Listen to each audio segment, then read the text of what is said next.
Yeah, shalom, Israel. Shalom. Happy Sabbath. Those of you online, shalom. Happy Sabbath. Speaking of lust and desires, tonight I'm gonna go over a class called Modern Sodom and Egypt. Because I keep seeing it. It's a reoccurring thing on television, videos, music. It's just homosexuality is just like spiraling out of control, man. It's becoming like overwhelming to the point where I felt it necessary to go over it. And how this nation is like really forcing it down our throats. It's one thing, you know, it's around, we see it, it's there, but then you have it on every show, you know, radio show, cartoons, movies, images in the train, billboards. It's like they're flooding our minds with this stuff. You understand? So I'm going to go over that tonight. Genesis 10, verse 19. Genesis chapter 10, verse 19.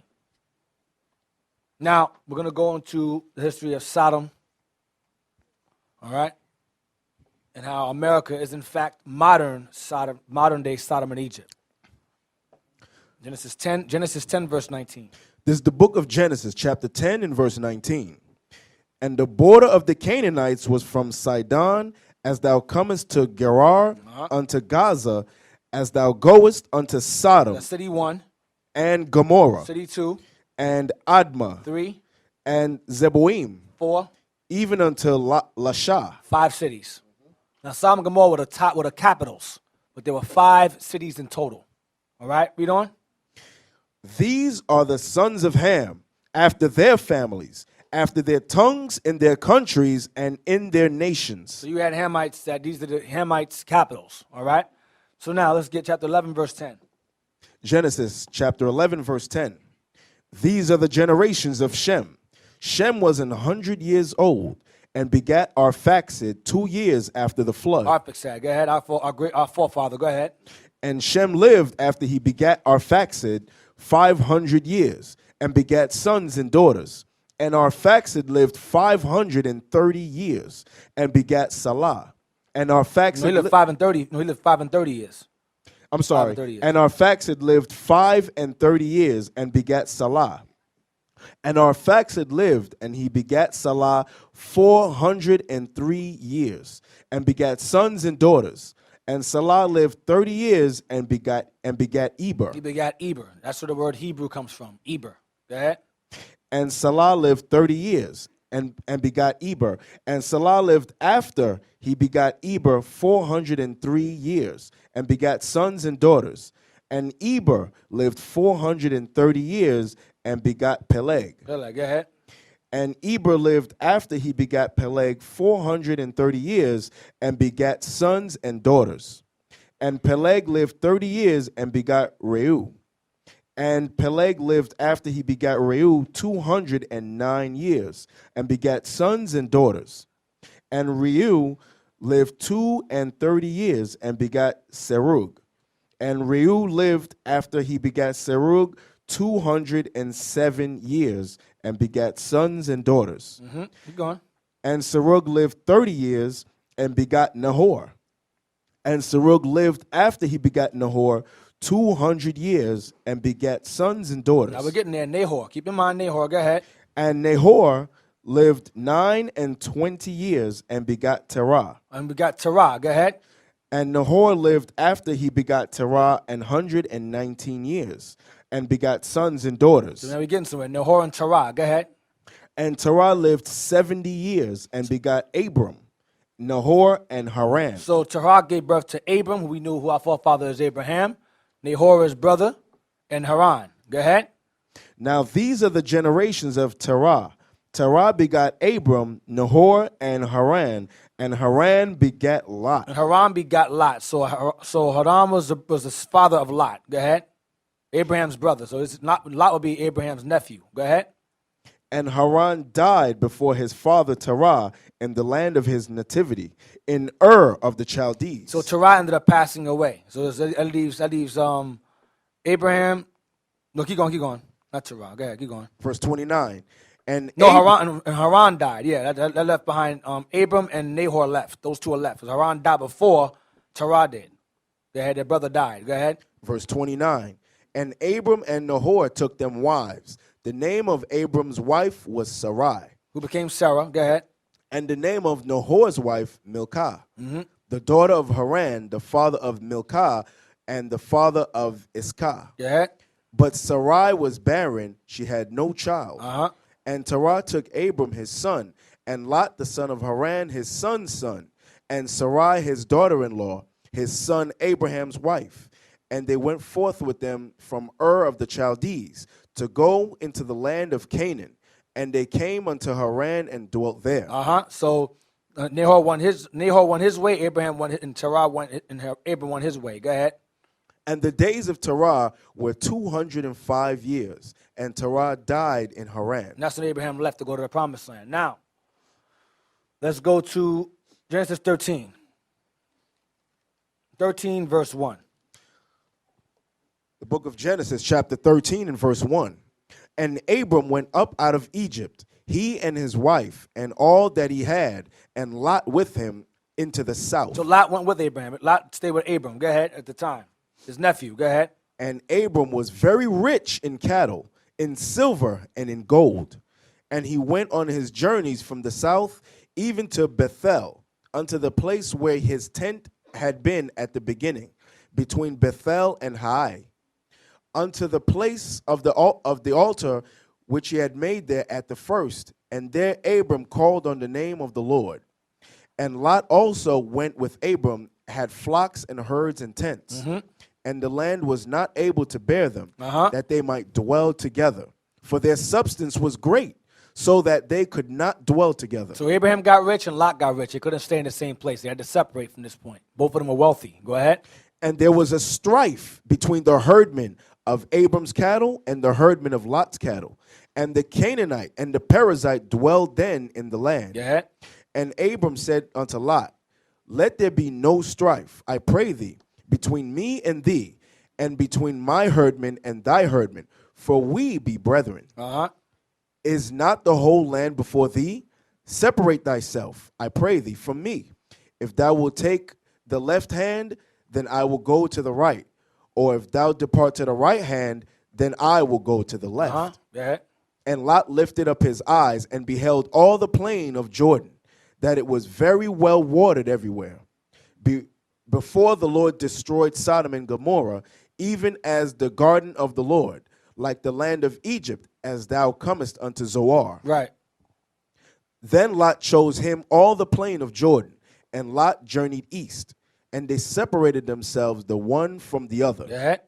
Abram dwelled in the land of Canaan, and Lot dwelled in the cities of the plain, and pitched his tent towards Sodom. Towards Sodom. Go ahead. But the men of God were wicked and sinners before the Lord exceedingly. Men of Sodom. Read again. I'm sorry. But the men of Sodom were wicked and sinners before the Lord exceedingly. They were doing wickedness in their lands. I'll get chapter 18, verse 18. Genesis So 8. Lot ended up grabbing land over there near Sodom. And the actions of the Sodomites over there was wicked as hell. And the Lord was getting tired of seeing it. Genesis 18, verse 18. Genesis chapter 18, verse 18. Seeing that Abraham shall surely become a great and mighty nation, and all the nations of the earth shall be blessed in him. For I know him, that he will command his children and his household after him, and they shall keep the way of the Lord, to do justice and judgment, that the Lord may bring upon Abraham that which he's spoken of him. Because Abraham kept the commandments. Abraham was righteous, and Lot was with him, righteous as well. Read on. And the Lord said, because the cry of Sodom and Gomorrah is great, and because their sin is very grievous, I will go down now and see whether they have done altogether according to the cry of it, which is come unto me. And if not, I will know. And the men turned their faces from thence and went towards Sodom. The angels, go ahead. But Abraham stood yet before the Lord. And Abraham drew near and said, wilt thou also destroy the righteous with the wicked? Go ahead. Peradventure there be 50 righteous within the city. Wilt thou also destroy and not spare the place for the 50 righteous that are therein? That be far from thee to do after this manner, to slay the righteous with the wicked, and that the righteous should be as the wicked, that be far from thee. Shall not the judge of all the earth do right? Go ahead. And the Lord said, if I find in Sodom 50 righteous within the city, then I will spare all the place for their sakes. Yeah. And Abraham answered and said, Behold now, I have taken upon me to speak unto the Lord, which am but dust and ashes. Yeah. Peradventure, there shall lack 5 of the 50 So righteous. Abraham's trying to make a deal because you had Hebrews that were there. He goes, well, what if there's 45 righteous? He's trying to bring the number down so the Lord don't destroy the place. Because Lot was over there. He goes, you going to kill everybody over there? He goes, what if there's 45 righteous rather than 50? Go ahead.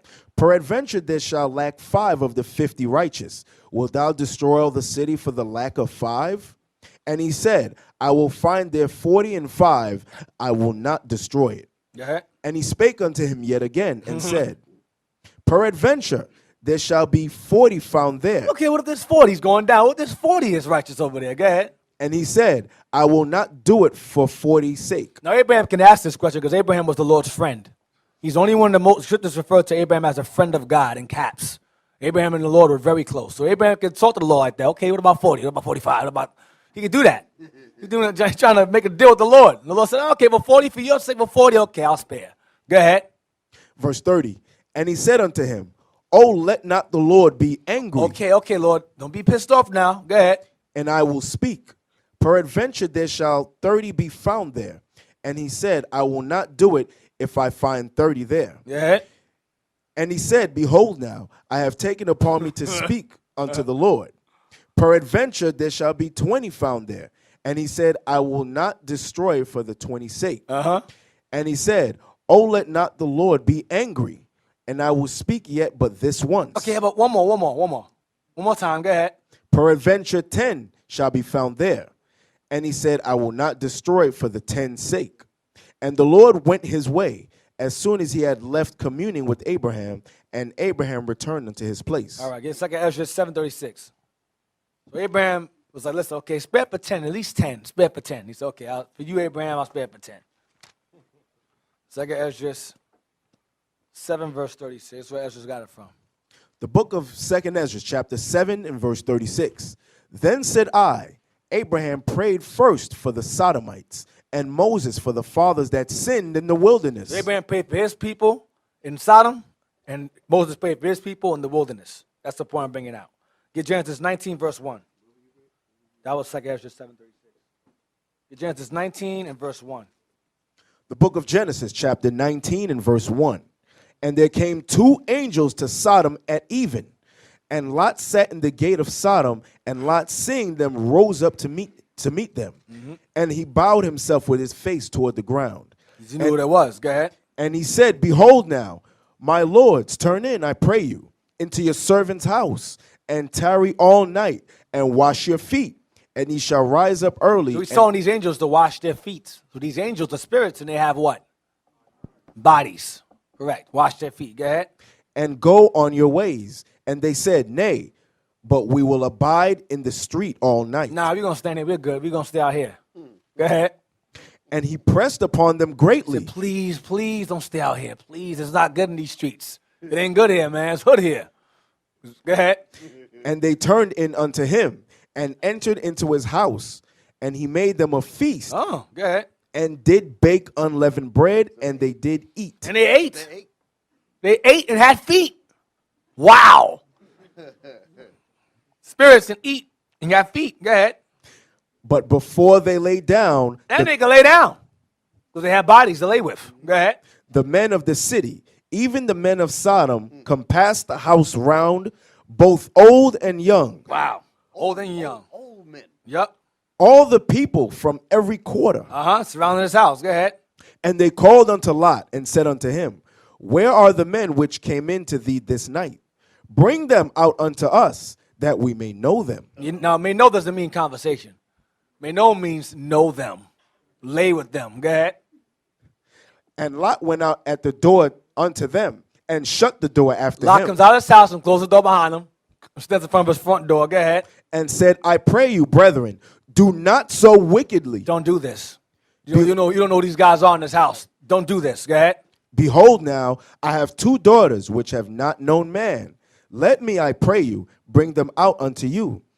And do ye to them as is good in your eyes. Only unto these men do nothing. For therefore came they under the shadow of my roof. Take the women instead. Don't take these men. Don't deal with them like that. Go ahead. And they said, stand back. Get out of here. Move. Move. Go ahead. And they said again, this one fellow came in to sojourn. This guy came to live here. He comes moving here in Sodom. Go ahead. And he will needs be a judge. You think he can tell us what to do? Think he a leader now, a judge over us now? Go ahead. Now will we deal worse with thee than with them. Now we're going to do worse to you than we're going to plan on doing to them in your house. They're going to rape all three of y'all now. Go ahead. These guys is filthy, man. Go ahead. And they pressed sore upon the man, They start pushing Lot into the house to get to them. Go ahead. even Lot, and came near to break the door. Go ahead. But the men put forth their hand and pulled Lot into the house to them and to shut the door. So they pulled Lot into the house and shut the door. Go ahead to shut the door. Look at the bottom of verse 9. Read 9 again, the bottom part of verse 9. And they pressed. And they pressed sore upon the man, even Lot, and came near to break the door. You realize what kind of demonic spirit got to be on these men that they almost broke the doggone door? Huh? That ain't no lust for a woman. They lusting for men. That's what you got to see the filthiness behind what, you know, Lot, if you don't move, we're going to rape you. Go ahead, Deacon. Go ahead. Go ahead. Verse 10. 10. But the men put forth their hand and pulled Lot into the house to them, and shut to the door. And they smote the men that were at the door of the house with blindness. So the angels just put their hand up and blinded these men through the door. The door's closed. The angels like, whoosh, and they all blind. Oh! So now they can't see. So now all the men that are outside the door, all the men that surrounded the house are blind now. Go ahead, watch this. Could you imagine that scene? Blind men, old blind men. And young. Old blind men. Old. Go ahead. Both small and great, Old and young, young and old. Go ahead. so that they wearied themselves to find the door. Stop. So after they got blinded, they were still trying to find a way into the house, even blind. That's how nasty these dudes. They was like, okay, I'm blind. I can still rape him, though. I can still rape him. Penis still works. Eyes are gone. Penis still works. But y'all rape him. These guys are vile and evil as hell. That spirit comes behind that. That violent, evil spirit. Get Revelations 11 and 7. Revelations 11 and verse 7. The book of Revelation, chapter 11, verse 7. And when they shall have finished their testimony, the beast that ascendeth out of the bottomless pit shall make war against them, and America, go ahead.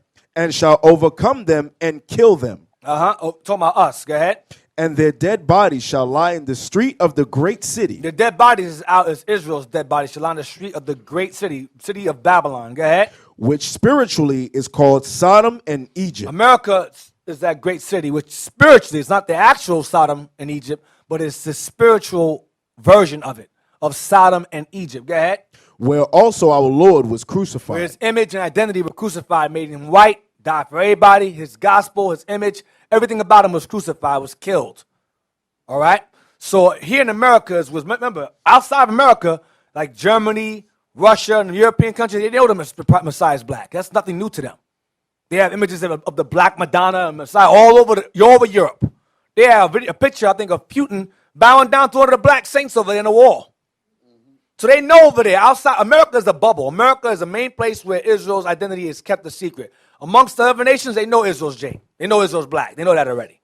They know who we are. But America is that place where we're a secret, that best kept secret. All right? That bubble, right. So it says here, which spiritually is called Sodom and Egypt. Why is it called Sodom? Because homosexuality is running rampant here and stronger than ever before, as it was in Sodom and Egypt. And it's Egypt because all 12 tribes, the bulk of all 12 tribes are here in captivity. That's why. That's why it's called spiritually Sodom and Egypt. And America upholds the customs and traditions of Egypt. On back of the dollar bill, you have the all-seeing eye. You have the eye of Ra, all that stuff. Because America adopted Egypt into itself as well, enslaving God's people and so forth. All right? That's Sodom spirit, man. Could you imagine two big, husky Sodomite men fighting? That is an ugly scene. Huh? Nasty as hell. Let's get Proverbs 21, verse 16. Proverbs 21, verse 16. So their dead body shall lie in the street of the great city. The book of Proverbs, chapter 21, verse 16. The man that wandereth out of the way of the understanding shall remain in the congregation of the dead. Our nation as a whole is in the congregation of the dead. We are dead. We are zombies out here. We're the walking dead. That show is about Jake. The movie, the show is about Israel. We are the walking dead out here. Lack of knowledge, lack of self, lack of God's laws, identity. We're just a walking dead. We're zombified out here. That's why they even call us zombies. Either heathen call us that to mock us. Let's get Baruch 3 and 4. So the same way America is spiritual Sodom and Egypt, we are spiritually dead here, within that dead spirited land. The book of Baruch, chapter 3 and verse 4. Yep. O Lord Almighty, thou God of Israel, hear now the prayers of the dead Israelites. Of the what? Of the dead Israelites. Of the dead Israelites. Go ahead. And of their children, which have sinned before thee. That's why we're dead, because we sinned before and we wander out of the way of understanding. Go ahead. And not hearkened unto the voice of thee, their God. For the which cause these plagues cleave unto us. The curses that make us dead. Jump down to verse 9. Verse 9. Hear, Israel, the commandments of life. That will remove us from being dead. The commandments of life will keep us from being dead. Go ahead. Give ear to understand wisdom. Right. I mean, give ear to understand wisdom rather than wander from it and become dead. Go ahead. How happeneth it, Israel, that thou art in thine enemy's land, that thou art waxen old in a strange country? That we are waxing old in the strange country, which is our enemy's land. Go ahead. That thou art defiled with the dead. That we are dead, spiritually dead, defiled with the dead. Go ahead. That thou art counted with them that go down into the grave. We are counted with them as if we're dead. We are counted with them that are actually literally dead. We're acknowledged as a spiritual, as a dead people. We're not even in the ground, like those who are actually in the ground. Go ahead. Thou hast forsaken the fountain of wisdom. We have wandered out of the way of understanding. That's why he said, hear the prayers of the dead Israelites. You are waxing old in the strange land and are defiled with the dead. Go ahead. For if thou hast walked in the way of God, thou shouldest have dwelled in peace forever. You wouldn't be dead. Go ahead. Learn where is wisdom, where is strength, where is understanding, that thou mayest know also where is length of days and life, where is the light of the eyes. Enlightenment. Go ahead. And peace. Right. Let's go to Wisdom of Solomon 19, verse 10. Right before Ecclesiasticus. Wisdom of Solomon 19 and verse 10.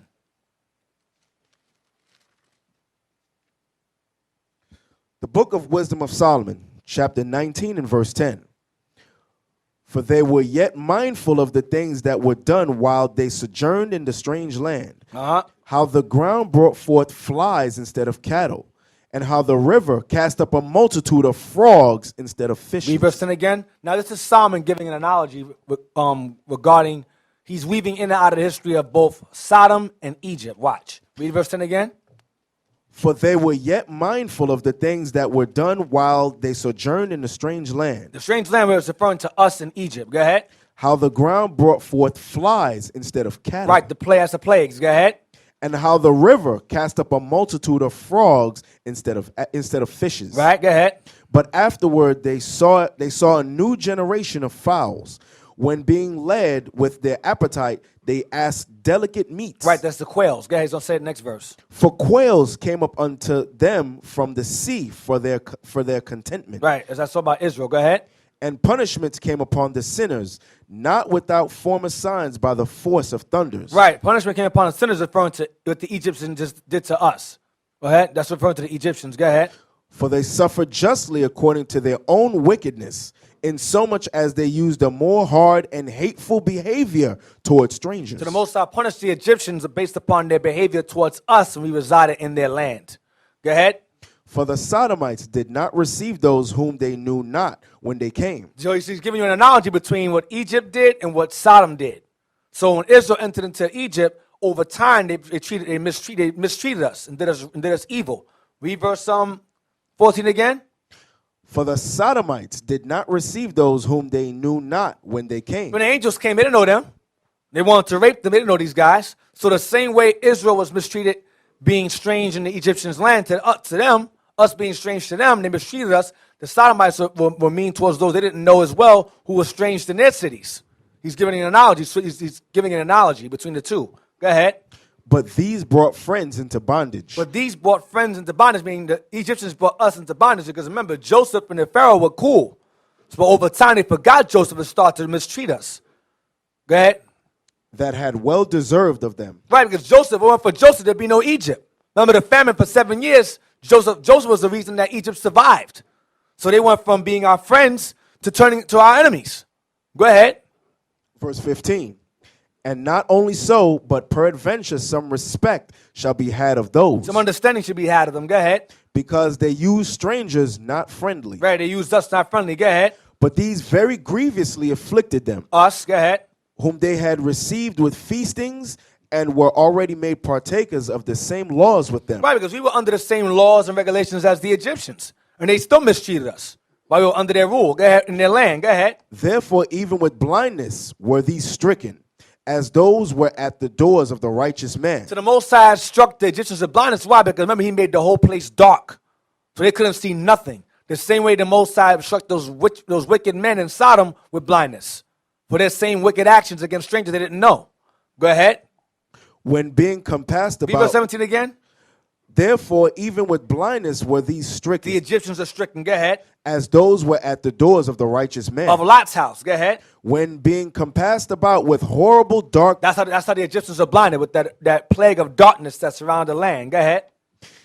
Everyone sought the passage of his own doors. Like those men sought the passage of Lot's door to try to rape Lot and the angels in the house. Go ahead. For the elements were changed in Oh, themselves. is that all I want? Let's see. That's all I want. That's all I want. Let's go to 2 Peter 2:6. 2 Peter 2, verse 6. So Solomon gave an analogy of how the Sodomites would treat those they didn't know with the comparison of the Egyptians treated those they didn't know. Over time. Remember that over time, a new kingdom came into power, the 18th dynasty came into power, and they forgot about Joseph and didn't care about us no more in their land. The Egyptians treated us as strangers as well. The book of 2 Peter chapter 2 verse 6. 2 Peter 2, verse 6, yep. And turning the cities of Sodom and Gomorrah into ashes, condemned them with an overthrow, making them an example unto those that after should live ungodly. So Sodom and Gomorrah was made an example, condemned with an overthrow of fire and brimstone, as an example for those who decide to follow the same lifestyle as they did back then. Go ahead. And delivered just Lot, vexed with the filthy conversation of the wicked. Because Lot heard that nasty, filthy talk every day like we do in his room. On television, media, billboard, you see it. It's all around us all the time. They keep pushing it, pushing it, pushing it. Like it's some struggle or something. You get it, they try to say gay is the new black. That's the most biggest insult on the planet. Gay is the new black. I don't know any gay-only restaurants, any gay Jim Crow laws being passed. I don't see any homos being lynched from tree to tree. I don't see any homos being brought in slave ships because they're gay, or any gay-only restaurants they can't enter into, or straight-only restaurants, or straight-only water fountains. I don't see it. I'm not seeing it. Where is it? That's nonsense. We were not brought here because being homosexual is an option. That's a choice. That's something that they choose to be. We didn't choose to be black. Most made us that way. They didn't make them that way. That was their damn choice. Trying to compare our struggle of them hating us for our skin color to them liking penis in their mouth. That's a big difference. So there's a big damn difference, man. They understand clearly that what that shows you is that they have absolute utter contempt for black folk. To compare us to a lifestyle that people choose and to say that. Let them try to compare themselves to so-called Jewish people. Exactly. Let them try that with them. That. But that shows you that they can't, they hate us. You know that black folks aren't going to defend themselves. Right. Hey, and a lot of time you all said the homosexuality started with the Greeks. But we reading where it started from. It started with them, with Ham. Yep. You understand? That's where it started from. That's where homosexuality started from in the beginning with Ham, man. You know, so don't think them black people over there, they ain't into them nasty stuff. Yep. You know? They were. The Egyptians were too. You want me to read it again? Verse 7? 2 Peter chapter 2, verse 7. And delivered just Lot, vexed with the filthy conversation of the wicked. Uh-huh. For that righteous man dwelling among them, That Solomon spoke about in Wisdom of Solomon. He mentioned that righteous man. Go ahead. in seeing and hearing, He was what? in seeing and hearing, He was seeing it. Like I said before, the billboards, the media, television, he was seeing it. Go ahead. in seeing and hearing, And he was hearing it. Go ahead. vexed his righteous soul from day to day with, Every day. He had to deal with that every day. He lived there. Go ahead. with their unlawful deeds. With their wicked deeds among themselves, the filth that we got to see. But they're trying to force down our throats. Read on. The Lord knoweth how to deliver the godly out of temptations, and to reserve the unjust unto the day of judgment to be punished. Yes, he delivered Lot. Go ahead. But chiefly them that walk after the flesh in the lust of uncleanness, and despise government. Presumptuous are they, self-willed. They are not afraid to speak evil of dignities. Now we'll go back to that. I want Ecclesiasticus 16, verse 8. You might go back to that. Ecclesiasticus 16, verse 8. The book of Ecclesiasticus in the Apocrypha, chapter 16 and verse Matter of fact, 8. go back to that verse again. Let me get something out of that. Go back to that verse again. Go back to that verse. Go back to verse 10 again. 2 Peter chapter 2, verse 10. Yeah. But chiefly them that walk after the flesh in the lust of uncleanness. Homosexuality is a lust of uncleanness. It's a lust of the flesh. It's not something you're born doing. It's usually, most of the time, something that most of the time, and people argue that, it's something that happened to you in a traumatic experience when you were younger. Most of the time, it's molestation. Most of the time, it's either molestation or your atmosphere around, or your environment that's around you, or influence. That's where it comes from. It's nothing. No one's born that way. That's Edom's lie to justify wickedness. Every sin the Bible speaks of, Esau creates an excuse behind it. Whether it be a person that's an adulterer or he's a sex addict. Whether it be a person that likes to eat unclean food or is an aphrodisiac. Everything that's sinful and wicked, Edom finds a way to justify it or to make it righteous or give an excuse for it. An excuse is Esau is a natural born demonic enabler. That's what he is. He's an enabler. If you're a drug dealer or a drug addict, it's always some kind of excuse he'll create for sinful acts. Always. Think about how many of y'all are about my age. Okay, when we were coming up like in the 70s, yeah, the brother's laughing. It's all right. I'm trying not to laugh. Yeah, it's all right. Go ahead and laugh. Get it out. During the 70s, right? You didn't really see this kind of business flowing rampantly out here in the street now, correct? Come on, bro. Where my 70s people at? Huh? Can I get a witness? All right. Whenever there was one, you know they had to get back in that closet, right? As they say. You weren't just walking around all proud with a dress on and all of that. You follow me? And even in those small pockets of where it was, they were trying to keep the fire burning. Hear that? Keep it burning among them. But that was not out here in the open society. The point that the deacon is making is that how rampant it is now, and it is because it's encouraged. Okay? Like you was bringing up about something happened to them in their childhood and all of that. Yep, most of the Esau would take that and say, but it's natural. You're born that way. And you say that you're born that way. Don't worry about it. It's not a problem. And then try to give you create a whole world around that to try to normalize that kind of thinking.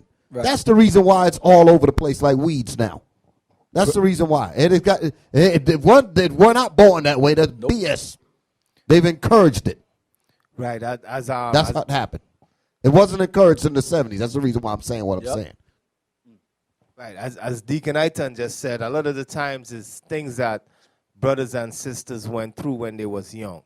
Whether it's a family member mess with I met this Jamaican chick one time. You know, she was raped by her uncle. You know, so because of that, she never dealt. She ended up hating men after that. So she started dealing with women. She act like a straight tomboy. She talk like a boy. You know, but what happened to her is that experience that she experienced when she was young. You know, same thing with a lot of sisters. Even a lot of sisters that's amongst us. A lot of you sisters that used to be lesbians. You know, you all repented, and if you look in the past, a lot of you all is something traumatic happened to you all in the past why you choose that lifestyle. Even brothers that's homosexuals, you know, is a reason why some brothers choose that lifestyle. You understand? But you was not born like that. It's something in you. It's some reason why it's something in you. Sometimes, okay, we could say, okay, be like these spirits, they coming back, right? These same evil spirits we read about in Sodom and Gomorrah. You understand? But it's things that are going to trigger that lust in them, because the scripture says everybody was born with that wicked, with sin inside of them. Because the scripture says, is in sin did my mother conceive me. That's the code? Yeah, because each one of us got that sinful nature in us. But growing up as a child, each one of us, as kids, each one of us mold into our spirit, whatever sin we gonna follow. You know, so when you see these little kids and them playing sword fighting and stuff like that, what do you think gonna end up happening? You know? Why do you think they pay so much money to get your black actors to put on a dress and fly all fruity? Oh yeah, you got that? To float all over the screen to try to make it seem like it's all right for you to do it. Once they create an atmosphere around wickedness, you feel inclined to do it. Right. And a lot of times what Esau does is, Esau, you know, he knows that his word is law. He knows whatever he says, it goes. He can say the sky is orange, we'll believe it. He'll say, like your child, most kids have foolishness. Scripture say foolishness is bound in the heart of a child. A child will put on their mother's shoes. And the parents will go, get them shoes off. Esau will say, no, let him wear them. Let him find himself. No, die, go in slavery, take them shoes off. The hell out of here, I'm listening to you. Then his people will go around, blow up a place in Texas, be gay, shoot up schools, and be homosexual, and that's normal for them. Curse their parents out, set their mom across the face. They want our kids to be the same way. Our kids don't be doing that stuff. I'm an 80s baby. I come from a time when my mom said, come home for the lights come on. I was upstairs. There was no, nah, hell with my mom. I'm going to do what I want. She'll come downstairs and beat my friends up and let me stay outside. My mama's crazy. And we need crazy. Crazy works. Crazy is crazy is necessary evil. Right.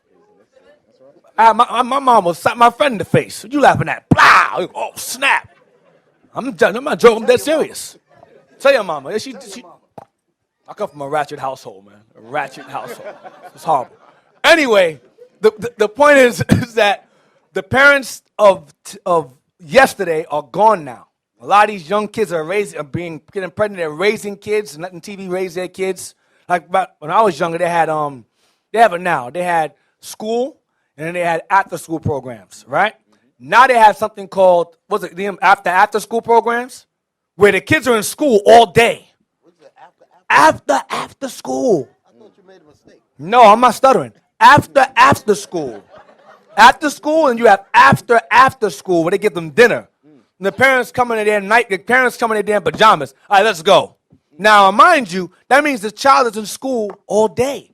So the parents are barely even dealing with them. So now the teachers become the parents.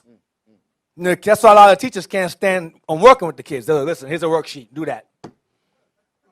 And the kids in there doing worksheets, not learning nothing. Because they with your kids all day making the same pay. That's crafty counsel. That's what that is.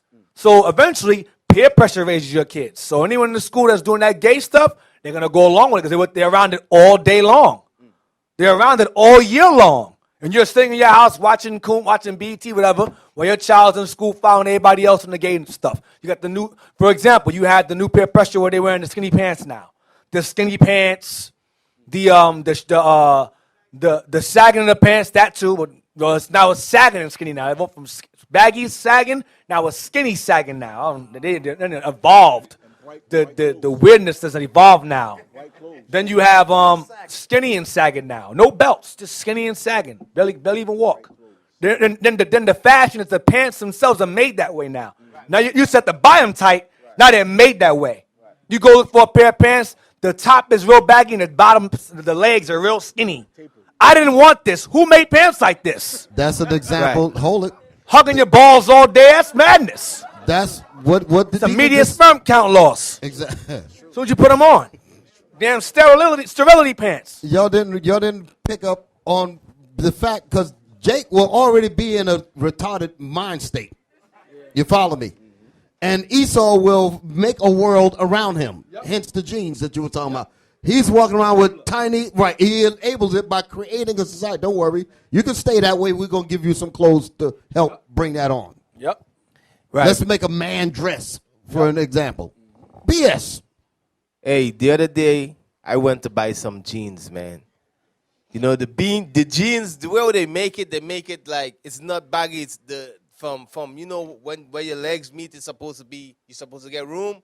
No, it's real, you know. Tight. Right, yeah, so what I got to do now is like, if I'm buying jeans, if I wear 38, I got to buy 40, 42. Yep. You know, that's how I got to do it now. Yep. You got to wear pants twice your size in order for them to be loose. Like I used to buy them like that to be baggy. Right. Now you got to wear them like that just to be loose, just to be just enough. Where you look half decent. You look less gay. Hey, we know some of you brothers like the tight pants. Some of you like that stuff. You know what I mean? Weird. Stop. We like, bro, what's up with the tight pants, man? That's the influence. That's what the say. That's the same. It's the influence. You see it all day long, all around you, all the time. It becomes the norm. That's what happens. It's the influence. Even if you don't see, in your mind, you're saying, "Ew, tight pants," but in your subconscious is like, "That's not so bad. Those look pretty decent." You start wearing them. That's what happens. Likewise in school, kids are doing gay stuff. Your kids seeing it all the time. Well, maybe it's all right to go ahead and get on my knees and in front of Barry. Maybe it's all right to have a woman, play around, fiddle around, and so forth. That's what happens. That's what happens in school because you got your kids in there 24/7. It's the environment. Y'all looking surprised about what the deacon is saying, but just think about the atmosphere that your children are subjected to. They're subjected to if they ain't in the Bible, they're watching TV. What's on television? The same garbage. When they go on the street, what are they going to see? The same from garbage. The people living in the same neighborhood. They're all wearing and acting the same way. And when they go to the school, same thing. And in school, they have it where you can't. They're trying to blur the line of gender. Now, gender is no longer a sexist. Now, gender is an ideology now. So if your gender, you feel like a woman and you're a guy, they'll say you're a girl. No longer does gender matter mean sex anymore. They're changing it. Now they're saying gender is an ideology now. There's more than one. There's more than two genders. They're saying that there's more than two genders now. Right. It's no longer just male, female. Now it's more than one. I want to know which ones they are. Which ones? Man, woman. What else? Female. The hell is this? Now we laughing at it. But that's what Esau does. He creates things. Give this nut some more time to rule. And you'll be running around talking about them. There's a third sex. 4th, 5th, and 6th. Read 2 Peter 2 and 10 again. 2 Peter 2 and 10 again. The book of 2 Peter chapter 2 verse 10. But chiefly them that walk after the flesh in the lust of uncleanness and despise government. Despise government means they despise order. They despise the laws of God, and they despise being told what to do according to the laws of God. They despise government or dominion. They don't want to be told to do. That's why Esau creates outlets and excuses for them to do what they want to do, because they spiritually despise order. They hate it. Believe it or not, a lot of homosexuals, they hate heterosexuals. They hate them. I'm going to tell you what I mean. I saw something on YouTube. I think Phineas posted it. Elder got on him, but he posted it. And I remember seeing it before. They had a pageant of the most mannish-looking woman. And they had women walk up there. They had straight beards. You would never know it was a woman. They looked the closest to men. They won the award. You had women on. I'm not going to put it on here. That's too much. That's too much for me to deal with. They had women up on stage that transformed themselves into straight dudes. Whoever looked the most mannish won. They were talking about Diesel, like looking like, sorry, Ezekiel, bit like him, with full beards, just full, look like they're lumberjack, like they cut trees down for a living. These are women, straight women. And they have vice versa. And some of you brothers have seen men look better than sisters. The way the surgery's made, I'm telling you, it's bad out here. You want to be a player all you want, go ahead. Yeah. You mess around with Tiffany, you mess around, bring home Bob, and Hey, that's for the brothers that be out late in the night looking. Yep. You understand? Looking for after the harlot. a few drinks. You know, because I know dudes got caught like that. They went out there late looking for the harlot, going back to the crib, trying to grab, like, what's that doing? First rate check. You all be careful, man. Yep. Some of y'all here like, oh, wow, I knew it. Some of y'all go along with it anyway. It's late. Oh, it's a bonus. Ooh. It's a bonus. Talking about some it's late, too late now. Yeah, too late now. I paid for it. Oh well. Read verse 10 the bottom. 2 Peter chapter 2, verse 10. Presumptuous are they, self-willed. They are not afraid to speak evil of The thing dignitaries. is the Bible. They're not afraid to speak against the Bible. They'll go right against it. They don't care what the Bible. They don't care what the Bible says. They'll put man wrote that. Well, man gave you the right to marry too. Man gave you the right. Man passed laws to try to get married. Why come you in against that? You know, your Dark Knight Obama. I call him a Dark Knight. The Dark Knight Obama came to save a homosexuals' day. Meanwhile, Negroes in the bottom still killing each other in Chicago, where he's from. He bypassed them and gives homosexuals more rights than us. The Dark Knight of the freaking White House. Yeah, Josiah. Yeah.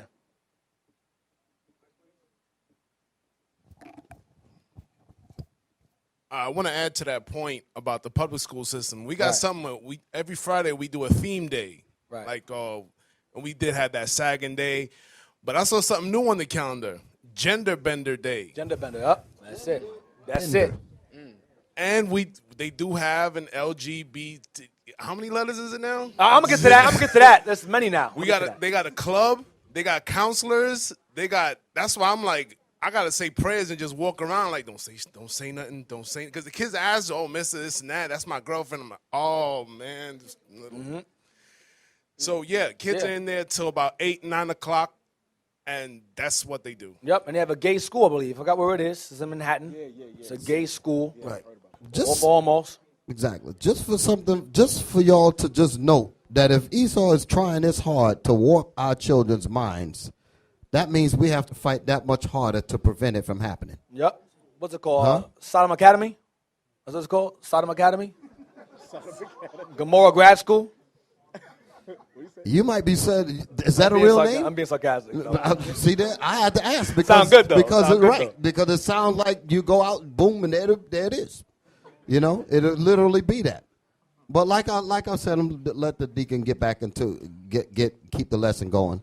You know, all of these things that comes out in these classes, we don't just teach them just to be teaching them. It's for you to understand where you are and what's happening. Mm-hmm. You understand? Realize the reality that's going down. And we have children. We have to watch out for these children. Because they will mess your children up. Mm-hmm. Sirach 16, verse 8. The book of Ecclesiasticus in the Apocrypha, chapter 16 and verse 8.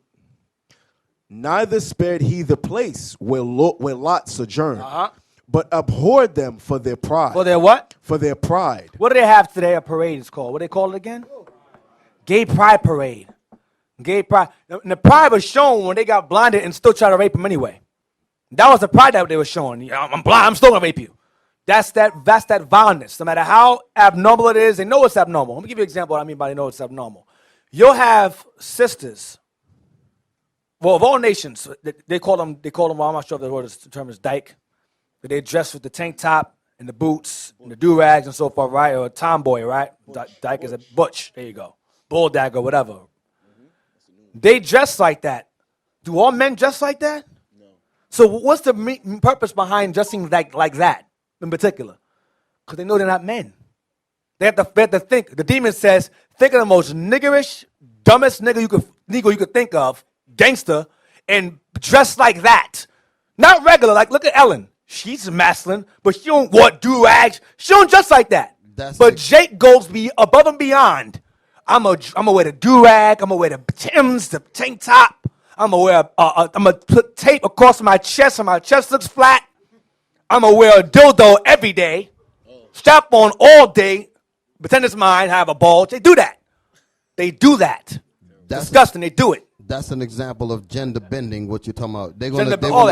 They try to what you're bringing out is an example. You go over the extreme trying to bend the fact that you're a woman. Right. My man. You're a man, yeah. I ain't thought the woman part yet. Oh, you. What?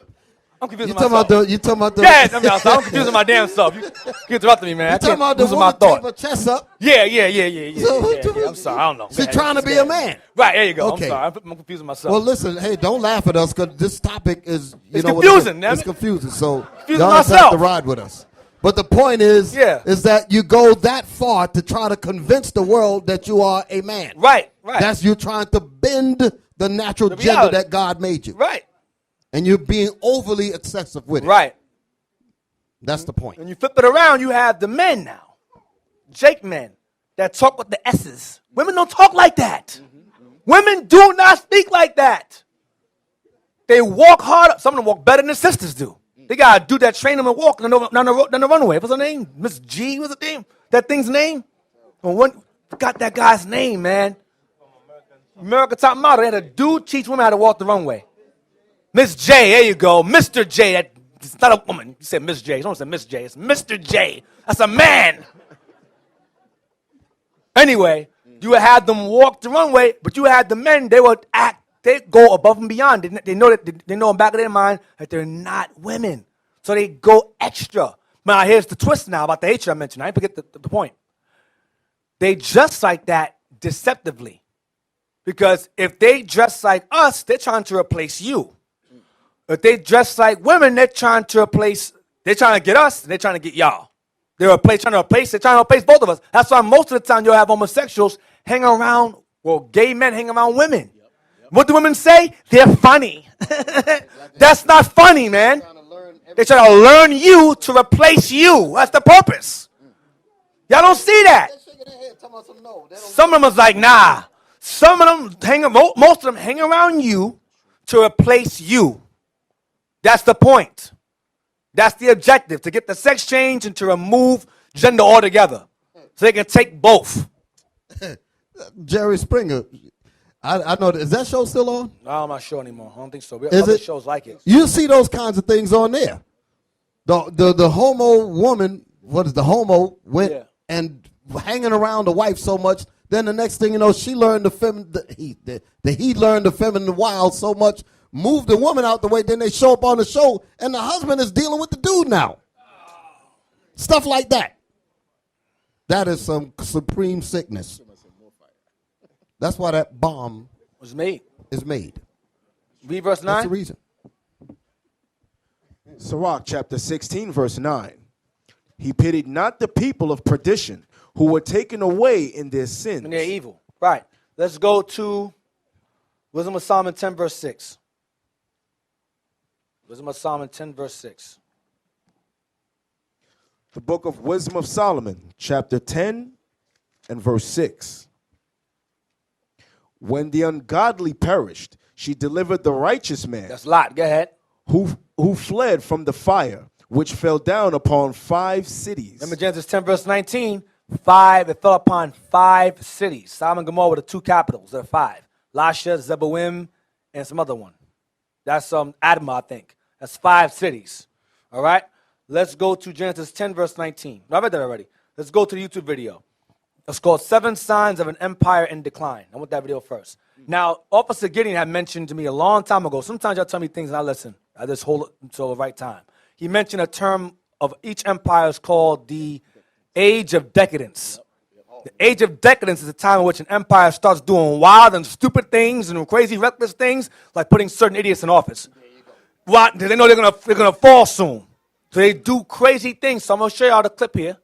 And this happens among every major empire that's ruled. It happens. And it's happening in this one right now. Hit play. Turn it up. Empires do not begin or end on a certain date, but they do end, and the West has not yet come to terms with its fading supremacy. At the end of every empire, under the guise of renewal, tribes, armies, and organizations appear and devour the heritage of the former superpower, often from within. In his essay, The Fate of Empires, the soldier, diplomat, and traveller Lieutenant General Sir John Glubb analysed the life cycle of empires. He found remarkable similarities between them all. An empire lasts about 250 years, or 10 generations, from the early pioneers to the final conspicuous consumers who become a burden on the state. 6 ages defined the lifespan of an empire. The age of pioneers, the age of conquests, the age of commerce, the age of affluence, the age of intellect, ending with bread and circuses in the age of decadence. Now, There are common features to every age of decadence. An undisciplined, overextended military, the conspicuous display of wealth, a massive disparity between rich and poor, a desire to live off a bloated state, and an obsession with sex.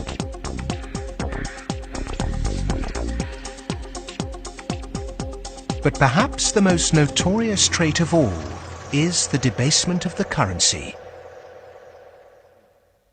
The United States and Great Britain both began on a gold or silver standard, long since abandoned.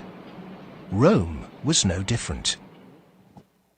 So it started on a principle that was very sound, and it was on a silver standard.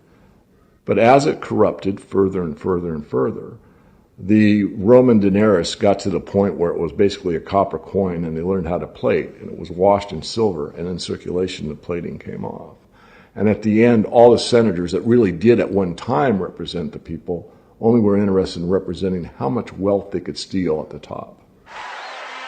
Great empire wealth always dazzles, but beneath the surface the unbridled desire for money, power and material possessions means that duty and public service are replaced by leaders and citizens who scramble for the spoils. Historically, all the signs of the demise of empire are beginning to develop. Some are more trenchant than others. This current financial and economic crisis, that sort of thing always accompanies the demise of empire. The people of Rome were constantly being distracted by the gladiatorial events, and the politicians knew that they did this whenever there was unrest among the people. they use sports as a distraction. Always sports, always some kind of music, always something to keep people distracted from what's going on, how the country's falling apart. And Rome did the same exact thing. When they were falling apart, they would use distractions, sports, Olympics, to get everybody's attention off of it. Go ahead, play it. They had a huge event going on, and they created a new event with lots and lots of gladiators, and every day we're doing that. That is a common trait of declining empires. And so today in the United States, for example, you find a tremendous emphasis on all kinds of television programs that distract people from what's really going on. Sports is a big part of that, as it was in gladiator times. In essence, we've been lulled into a lethargy, and we've accepted it. Just as our sports stars today earn vast sums, so did Roman charioteers. In the 2nd century, one by the name of Gaius Apuleius Diocles amassed a fortune of 35 million sesterces in prize money, equivalent to several billion dollars today.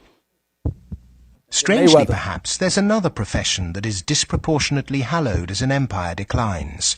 The Romans, the Ottomans, and the Spanish all made celebrities of their chefs.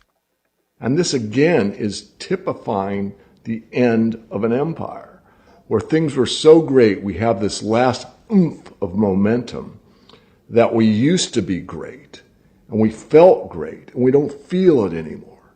So everyone is out searching for it. Well, maybe it's in the best food, or the best clothes, or the best music, or the best movies, or a reality TV show, or another magazine. But you can never get enough of what you don't need. What you need is a strong moral conviction that is pervasive throughout the society, and integrity reigns. There's a vast apathy. There's a vast amoralism, even a political nature to it. That is to say, there are vast numbers of people who don't give a damn. And so there's this natural, I suppose, entropy. Any living organism, which an empire is, of course, over time dies. Question is, how does it die? Does it die in a violent cascade of events, or does it die over a long period of time? Nukes. The baby boomer generation were born into this age of decadence. Perhaps unwittingly, they've broken the unspoken intergenerational contract. Through unfettered consumerism, spiraling house prices, and a desire for eternal youth, the baby boomers have squandered future generations' inheritance. My generation, the generation right after my generation, I think we forgot that little phrase in the preamble to our Constitution, which says, and our posterity. All of a sudden it became us, period. The baby boom generation, which I'm a part of, has gone and done the biggest misallocation of capital in the history of mankind. We have had cheap oil, or cheap energy is a better way to phrase it. We've had an abundance of ideas, and we have chosen a system and perpetuated it that is probably one of the worst ways to use the blessings that were bestowed upon us. And we are going to pay a price for that. Nukes. That's all I want. Human beings Give me Transgender Mania by Camille Paglia. Go to 2 minutes and 50 seconds. We're going to watch to 6:22. It's called Transgender Mania by Camille Paglia. She's a writer, and she oftentimes does public speakings about certain events that revolve around homosexuality and transgenderism. I want to start at 2:50, and we're going to stop at 6:22. You should write that down. 2:50 to 6:22 is all I want, because she somewhat supports it. So I just want the part that she brings out regarding, which ties into the last video about age of decadence. 2:50, right there. Go ahead. Which 2:45. would be, it seems to be a minimum of age 18. Right there, right there. Such decisions about sex reassignment surgery must wait when one attains a majority, which would be, it seems to be a minimum of age 18. I'm very concerned with this. She's going into how she feels, or she's explaining how sex changes are appropriate at what age when it should be changing, because children will be oftentimes are confused, and they'll go and get it done and then realize, I made a mistake in the end, now their lives are ruined. So she's explaining how she feels, which is wicked as hell regardless, when a person should be allowed to have their sex changed. It's operation. So in other words, if they do it much younger, they say they may regret because they weren't old enough to make rational. Listen to the sickness. They weren't right. They're not old enough to make a rational decision on whether I should take my male body and put breast and a vagina on it. Right. That's what she's saying. That's her logic, right? But go ahead. Because I think that it's become a fashion, okay, that the transgender definition has become a kind of convenient label for young people who may simply feel alienated, okay, culturally for many other reasons, okay. So that in the 1950s they might have become a beatnik, in the 1960s they might have become a hippie and taken mind-expanding drugs, okay. And so today you're encouraged to think that it's an alienation is because you are not totally identifying with your particular inherited gender definition. So I'm very concerned about this. I think that a lot of it, I think that the collaboration of the bureaucratic machinery with it has to do with the assault on masculinity, okay? Okay, so you see, gender doesn't really exist. It's not really polarity. I mean, everything's all about expanding women. She said it's an attack on masculinity. They're trying to erase manhood off the earth and blur the lines between both. Go back a little bit. She talks kind of fast. Let's go back a little bit. Play it again. Of the bureaucratic machinery with it. Pause it. Pause it for a second. When he said blur the lines between man and woman, that didn't really hit y'all hard. When they made what is called unisex bathrooms, that's the way how they blurred it. Because normally you go into a man's bathroom and you have a certain level of comfort that's a man's bathroom, right? You don't feel that confident anymore going in these bathrooms, do you? They don't get what I'm saying. They better. Huh? You follow me? You don't know that if a woman might walk in the bathroom with you, right behind you. You don't even know. You follow me? And your masculinity is challenged if you can understand, get my drift. That don't mean nothing crazy, but I'm saying it's like a woman being in the bathroom, there's a certain comfort she has when she goes in there knowing that there ain't no men in there. Mm-hmm. Then all of a sudden a man come in there, say, get off the toilet. I need to use it. I'm just dramatizing. I know it ain't that. Not yet anyway. I don't know what to think with this sick society. You understand? But y'all get my point, right? Yeah. Okay, go ahead, Deacon. Do with the assault on masculinity, okay? Okay, you see, the gender doesn't really exist. It's not really polarity. I mean, everything's all about expanding women's rights, but also terminating men, okay? And defining men out of existence. Masculinity is by definition toxic, okay? Masculinity doesn't exist. This is the proof of it. That's feminism. That's feminism is a gateway to lesbianism. It's a gateway to lesbianism. That's what feminism is. Feminism is an illusion. It does not exist. It was a movement that was established by upper and middle class white women who had complaints against their upper middle class white men and used black women as numbers to motivate a rally against their men, in which they lost anyway, because men still run the planet, period. They gave women permission to have certain rights and whatever. So it's an illusion. But they used our sisters as numbers to catapult their cause, not ours. Because remember, sisters were still in slavery with it. We were still in slavery together. So we weren't oppressing them at all. We was oppressed together. You understand? That's what she's talking about. Feminism is referring to feminism. It's an attack on masculinity. That's what it's going into. That's what the so-called gay agenda did as well with black people. Right, and Black Lives Matter is the same thing. The gay agenda said, oh, well, we're discriminated just like you're discriminated, blah, blah, blah, to get you to get suckered into that thing. And the whole program is to push the so-called gay agenda. Right. Then there were the hell with the niggas. We got it now. We got the women now. We're good. Right.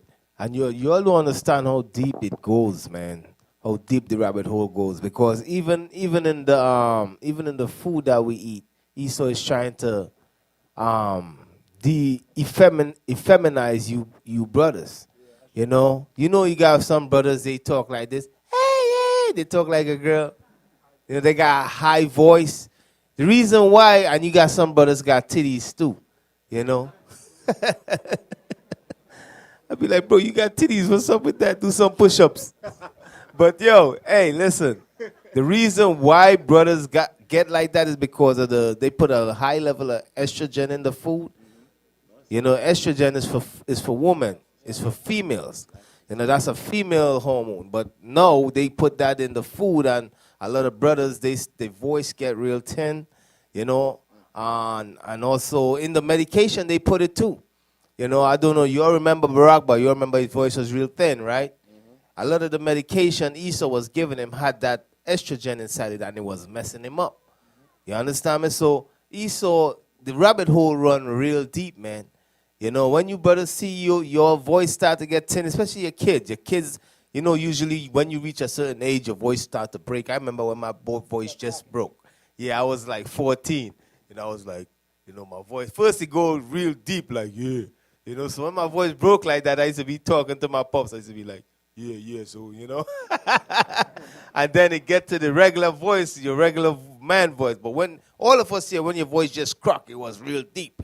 You understand? So, but what they doing now with the kids, they put all these high estrogen in the food. So now these young brothers, their voice ain't even breaking. It ain't even breaking because they got that high level of estrogen in their body. So these kids and them, they grow up.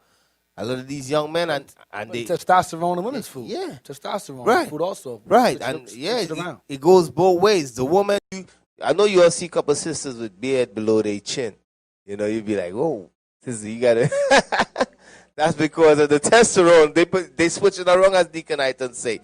So they really trying to effeminize and They're trying to masculinize the woman and effeminize the men. Exactly. So the rabbit hole go very deep, man. I want to just real quick, to expound on the rabbit hole. Now, what the deacons were just bringing out is that's coming from a chemical standpoint, when they injecting and putting certain things inside the foods and different things like that. But even on a psychological level, they're doing the same thing. Yep. I'm gonna give you an example of what I'm talking about. Oftentimes, when we having classes here, and we would tell you men to speak, and you speak with a soft voice. That's why we get on you. Because the society is trying to feminize you to make you uncomfortable with speaking with bass. Y'all follow me? That's how when me and the bishop would talk, when we would talk about how it was in the old school, they'd curse you out. You get up there talking all week, they say, sit your weak ass down or go home and do some push-ups till you learn how to speak like a man. And they'll do that in front of everybody.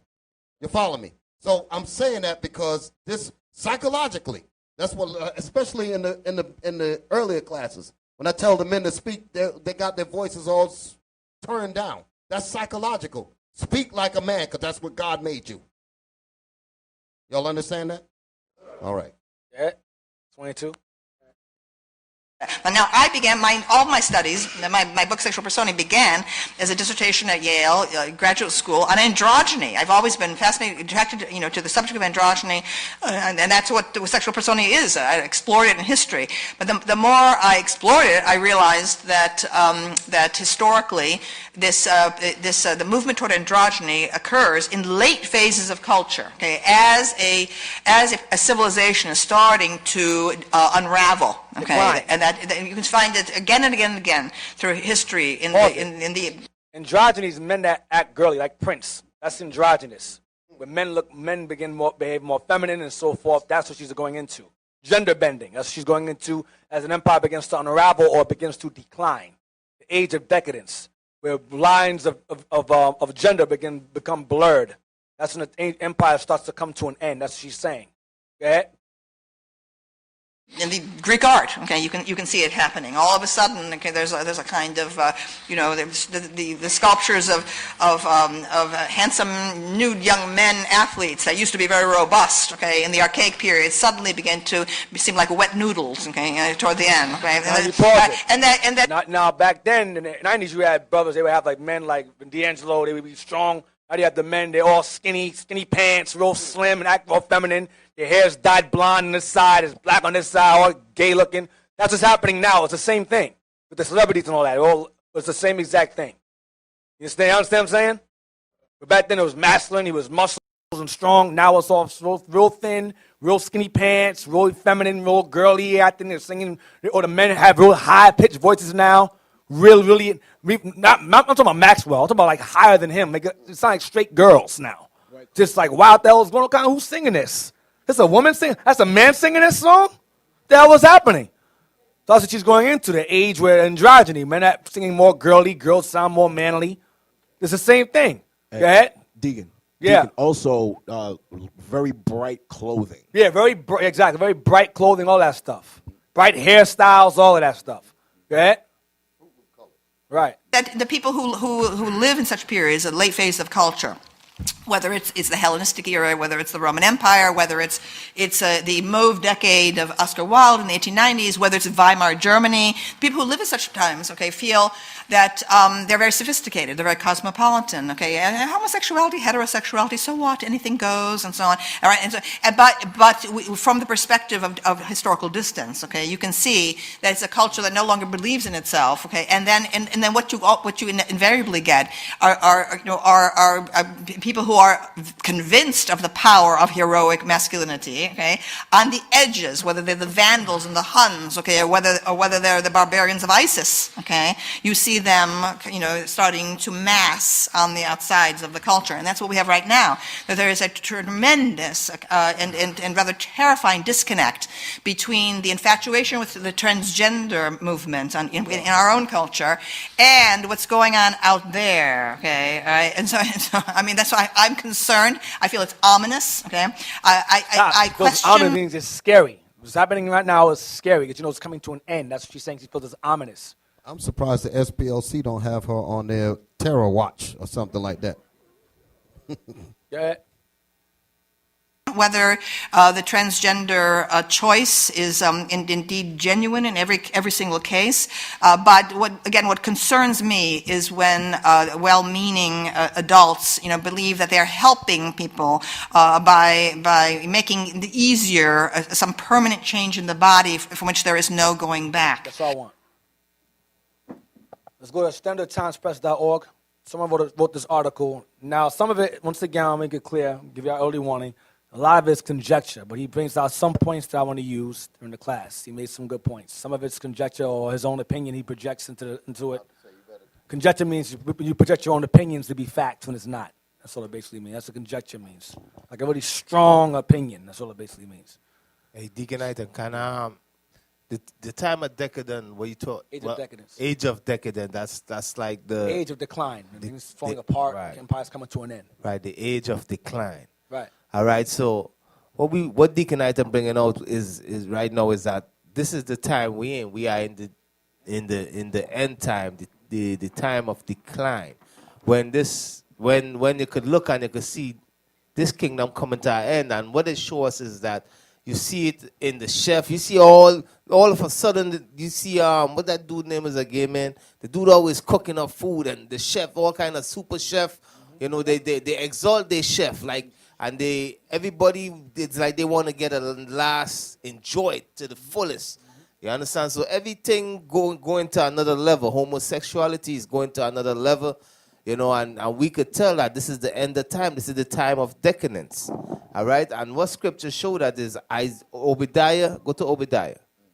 Obadiah 1 and verse 4. The book of Obadiah, verse 4.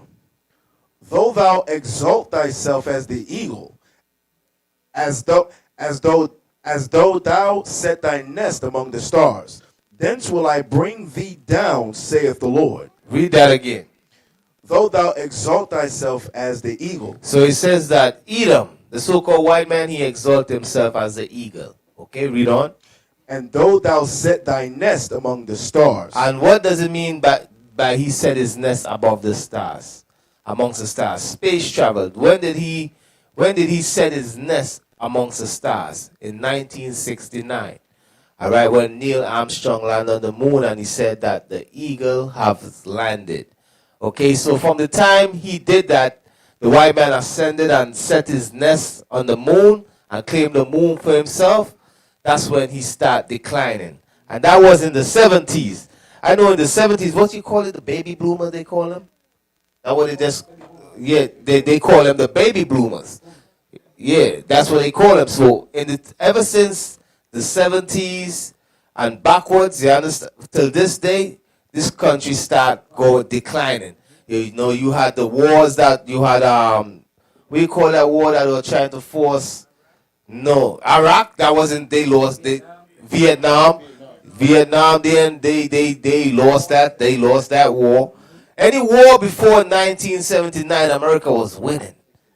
1969, any war before 1969, America was winning. After 1969, America been on the downfall. You understand? Everything been on the downfall. Don't get me wrong, their military is still powerful. Nobody could mess with them. You understand? But they on the downfall. They are exactly. Like the scripture say in Isaiah 14, he says, the worm is spread under thee. That's what it's talking about. And the worms cover thee. The decadence is going to destroy the system. Right, so read that one more time. The book of Obadiah, verse 4. Though thou exalt thyself as the eagle, and though thou set thy nest among the stars, thence will I bring thee down, saith the Lord. He said, thence will I bring thee down. When? When Edom set their nest above the stars. All right? All right. Space stations and all that stuff, that's that right there declared their decadence. Told themselves as the eagle, they got that established. They flew in the sky, they're right brothers. They went into space and all that, started establishing space stations and all that stuff. The Moses said, now it's time to start bringing y'all down. And that's what's happening now. We're in that age where they're coming down, they're declining. Y'all realize what happened at the same time while he was bringing them down? What else is going on? Israel is waking up. Rising up. We're on the same Israel's time. waking up. That's the dry bones again. Yep. The same exact time. Got it? Read that. Let me see, that's all I want. Yep. I follow it. Right there. Start from the top. The phenomenon. The Phenomenon of Homosexuality in Today's Society by Paul Kaboski. One would like to commend Nigeria's House of Representatives for voting to ban gay marriage and outlaw any groups actively supporting gay rights. Jake over there don't play that, man. Nigeria, we don't play that. No. We don't want that over here because America's trying to force them to accept it over there. And they're still trying. Go ahead. Homosexuality is a troubling moral and social phenomenon due to benign interpretations of the homosexual condition itself. It is increasingly being viewed as something neutral or even good. In the words of Cardinal George of Chicago, the gay liberation movement has begun to morph into something like the Ku Klux Klan. They have thus far succeeded in inverting the West's rule of law into the law of the jungle. Yeah, Dark Knight did that. Go ahead. Men and women with homosexual tendencies must be accepted with respect, compassion, and sensitivity.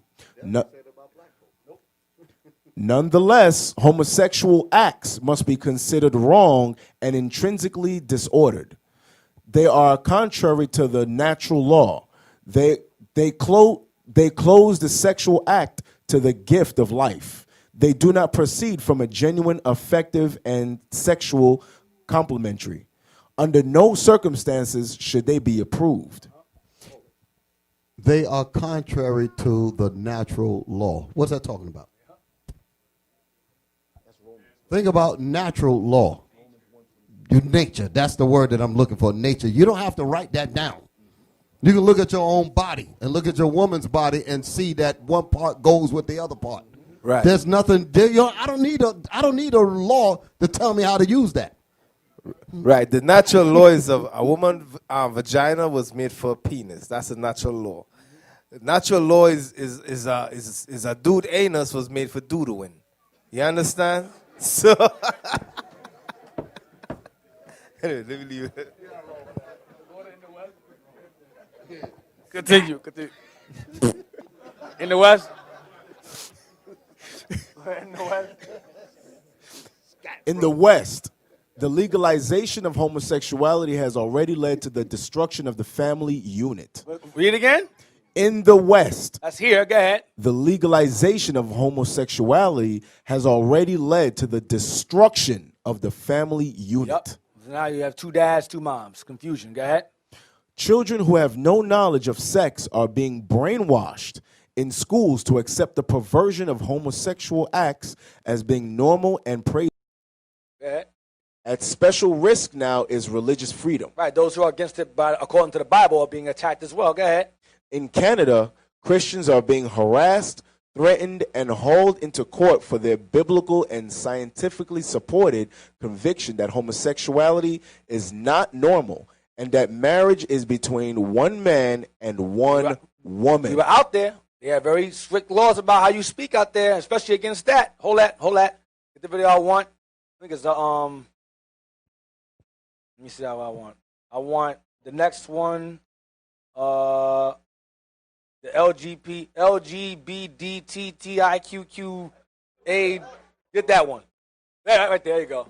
This press play. We're gonna watch that. I guess by the to time 8 minutes. We'll stop at 8 minutes. I guess by the time you learn how to say all of those letters from your mind, you fully converted. Yeah, you finished. Like another language. Go ahead. We're gonna watch 8 minutes.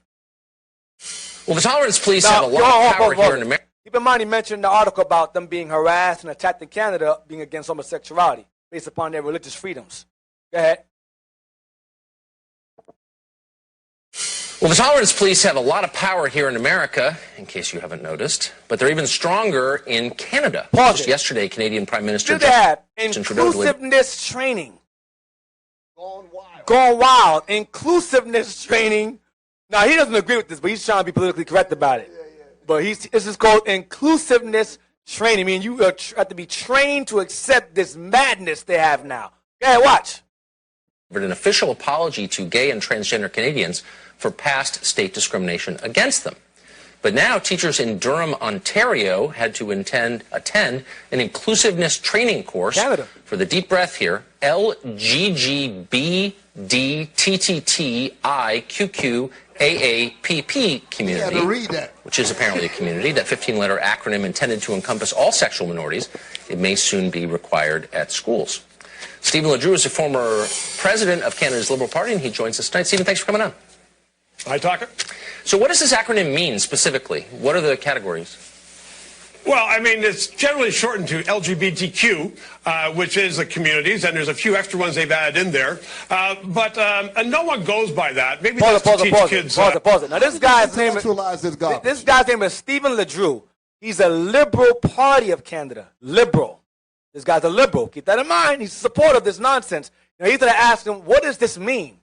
This guy's name, Carson, this guy's name here? The guy's name. Yeah, Tucker. He's going to ask, what is the acronym? What does this mean? Look at his face. He's confused as I am. Yeah, that's one of the right. That's so you can He's understand like, this whole branch is the Trump hardliners, patriots. That's that mentality. Yep. Trying to Trump quote supporters. unquote save this country Right. from its decadence. Yep. That's what they're trying to do. Go ahead. The alphabet or not, but generally it's referred to, and the Prime Minister referred to it yesterday in the House of Commons during his apology, as LGBTQ. And some people don't even know what it means, but they just know that means inclusiveness. It's a good thing. It's a question of tolerance. Right, of course, but I guess what piqued my interest was the addition of new letters, each representing a new category. And I'm not against it, kind of confused by it, and I just want to know what it means. Do you know what the acronym stands for? Do you know what those 15 groups are? What's the problem with it? You know, I'm not saying, but hold on, slow down. I'm not saying there is a problem with it. I'm just asking what it is, because defining the terms is the first step to understanding them. Pause it. And then accepting them. These heathens don't want you to understand that. Just accept it. It can mean kill your children tomorrow. They'll go, just accept it. Love is love. That's Christianity. I'm telling you. You don't understand it. Just accept it. That's their whole thing. That's why it's evil and wicked as hell. Edomites asked another Edomite, what does this mean?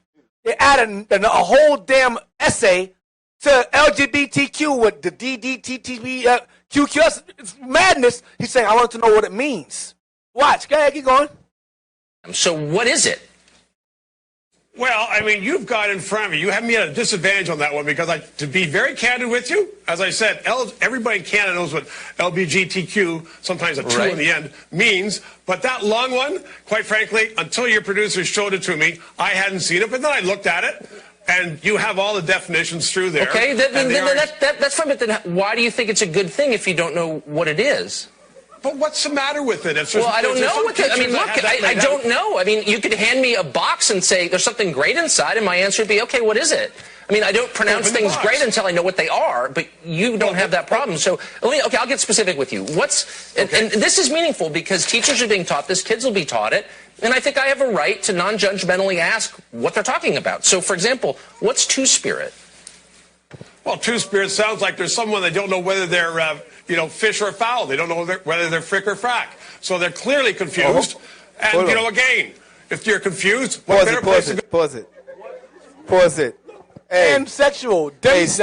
He's still and explain what two-spirit is. When you look up two-spirit, two-spirit is homosexuality same way, but that's North American Indian. You understand? Let's look it up. Look up two-spirit. That's when North American Indian, they say they got two-spirit. Let's look it up. Look it up. Type it in. Northern Kingdom. Something wrong with y'all, man. That's the tribe of Gad. You understand? Gad, y'all come here with red glasses on. Right. Gad homosexuality. When the tribe of Gad, when they homosexuals, they don't say I'm homosexual. They say I'm two-spirit. But the dude didn't even know it. Okay. First Nations are the ones to be civilized by white folks. That's what I call the First Nations.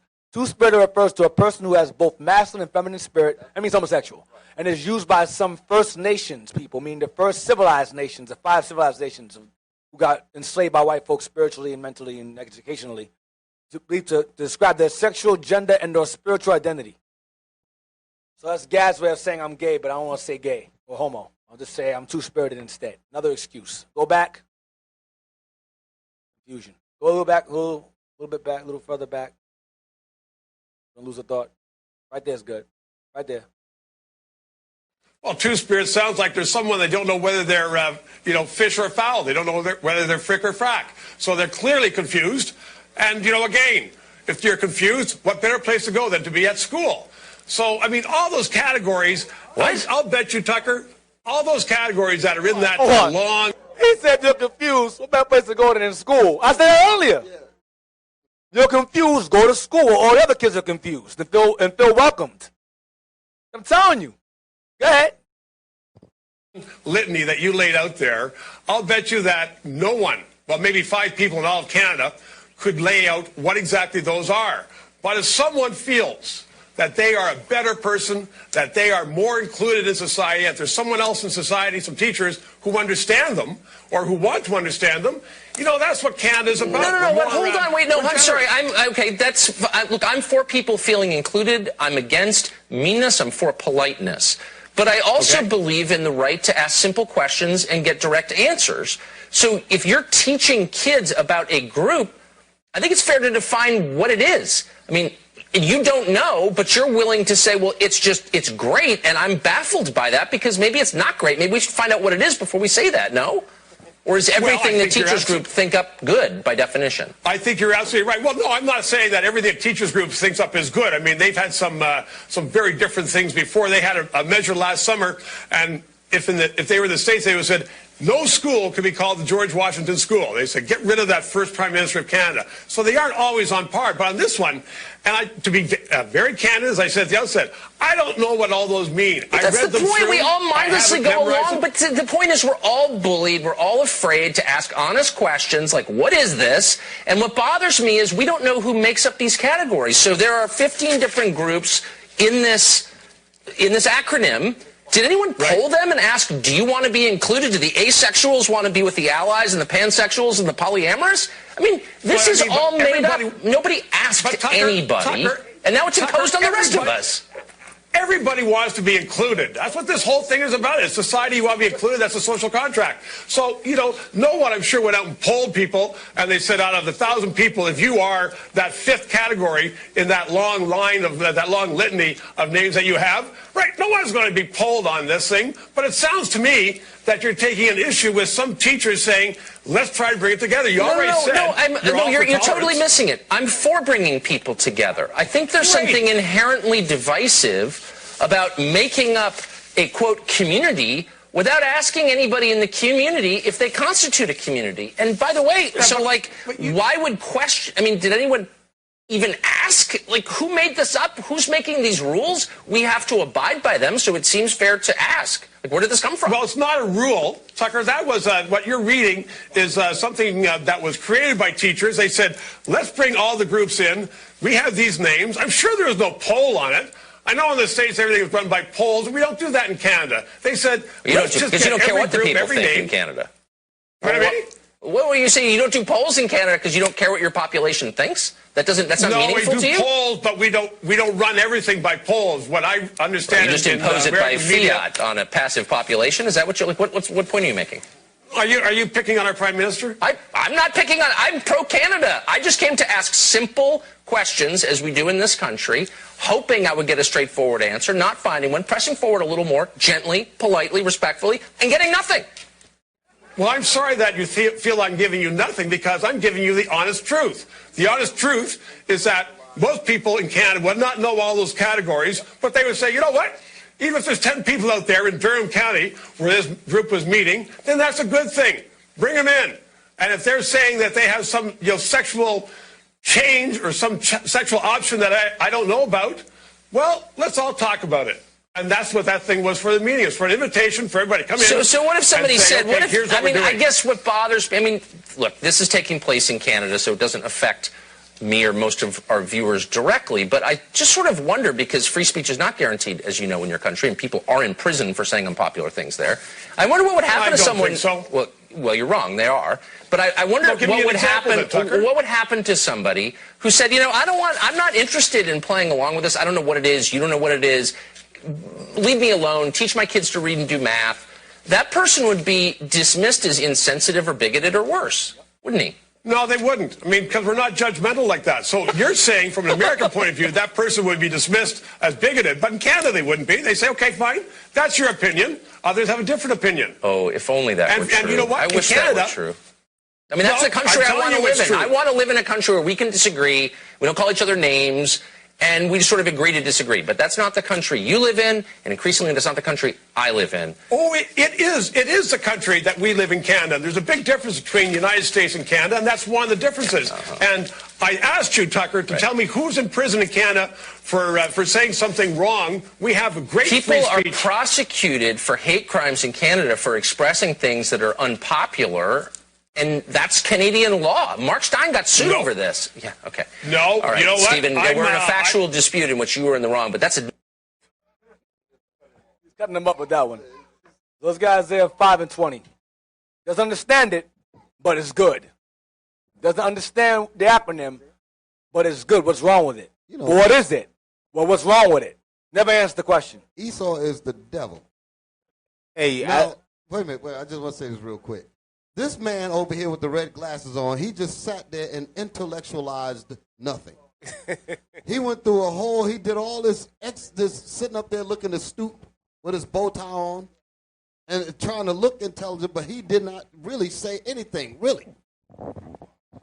I mean, all of that gibberish. There was nothing that you could understand out of that. And it's meant to confuse you. Go ahead, Deacon. Right. When you look up the LGBTQ, when you look up all the synonyms, right? I literally went and looked up the meaning of each synonym one time. The pansexual, that's just going into you said, you know what, I'm not gonna deal with one person. I'm gonna just have sex with whoever. You know, that's what it is. You know, the demisexual, the asexual is somebody that just don't have the need to have sex. They don't really want to have sex. You know, then you got another terminology they got there is somebody that born with a penis and a vagina. Hermaphrodite. Yeah. You know.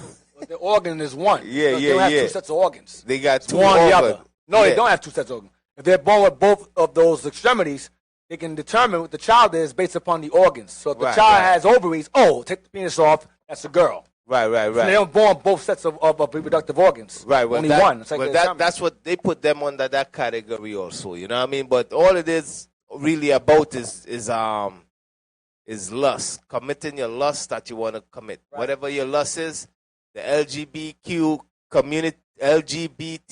community, all right, their objective is that you could be evil as hell. It doesn't matter. You want to have sex with if you want to be a lesbian, you could be a lesbian. If you want to be a homosexual, you could be a homosexual.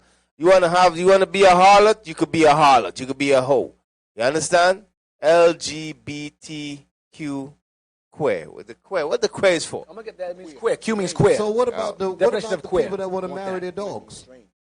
Are they included in that? Oh, they gonna not be yet. Are they going to discriminate against them? Give it time. No, not yet. Pedophiles in there too. That's in time. Get Isaiah 5 and 20. Yes, Isaiah 5 and 20. The book of Isaiah, chapter 5 and verse 20. Woe unto them that call evil good and good evil. He just watched that on video for 8 minutes. Him calling evil good and good evil. Go ahead. That put darkness for light and light for darkness. That put bitter for sweet and sweet for bitter. Go ahead. Woe unto them that are wise in their own eyes. Those that make these acronyms up are wise in their own eyes. Go ahead. And prudent in their own sight. Right. Now let's go to Isaiah 32 verse 5. That guy's a liberal. He said, what's wrong with it? Isaiah 32 verse 5. The book of Isaiah, chapter 32 and verse 5. The vile person shall be no more called liberal. So the Bible says a vile person shall no more be called liberal. Liberals are vile people. Vile. That God cannot answer the question. He refused to answer the question. He didn't know what it meant, but had an idea what it meant and said it was good without even knowing what it meant. Wicked as hell. Go ahead. Nor the churl said to be bountiful. Being blessed. Go ahead. For the vile person will speak villainy. The liberal will speak villainy. Go ahead. And his heart will work iniquity. To practice hypocrisy. Because he's justifying it without understanding what it means. Go ahead. And to utter error against the Lord. To make empty the soul of the hungry. Right, to justify those who are wicked as hell, to give them justification while they're wicked as hell. Go ahead. And he will cause the drink of the thirsty to fail. Go ahead. The instruments also of the churl are evil. He deviseth wicked devices to destroy the poor with lying words. Right, people are poor spiritually with lying words, like being gay is all right and they have rights and all that gay gene. There's lying words. Go ahead. Even when the needy speaketh right. Go ahead. But the liberal deviseth liberal things. Which is wicked things. Go ahead. And by liberal things shall he stand. The wicked things he's going to stand on. Let's go back to, go to the next video. Next video I have. Now look up queer real fast about calling good evil and evil good. Definition of queer. Watch this. LGBTQ. They occasionally leave the Q off for a reason. If you don't read, you won't catch on. It says queer means strange or odd. Odd, strange, unusual, funny, peculiar, curious, bizarre, weird, uncanny, freakish, eerie, unnatural, unconventional, unorthodox, unexpected, unfamiliar, abnormal, anomalous, atypical, untypical, out of the ordinary, incongruous, irregular, puzzling, perplexing, baffling, unaccountable, fishy, spooky, bizarro, freaky. Number 2, a person homosexual. See that? Go down to that etymology, please. A homosexual man. Spoil or ruin. Go down to origin.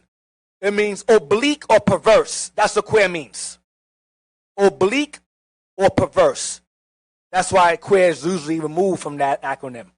Because it's not a good, there's a negative connotation behind it. Right. It's temporarily removed until they change the definition. Like right. They change wool. Right, it changed woolly to an abnormality found in Caucasian hair. Did y'all hear that? I guess after that video, Esau got mad. Change everything. Wool now is an abnormality. Woolly hair is not an abnormality found in Caucasians, according to definitions now. Y'all laughing, I'm dead serious. They put up a definition now where woolly hair is an abnormality found in Caucasians. Did y'all hear that? So they're going to take the Q off until they brainwash people Fix to think that Q, that queer, don't mean these negative connotations. Right. Once they make it as something favorable, then they'll put it back on there. Right. What is right here? What is LGBT blah blah blah blah blah blah blah blah? QIAAAP.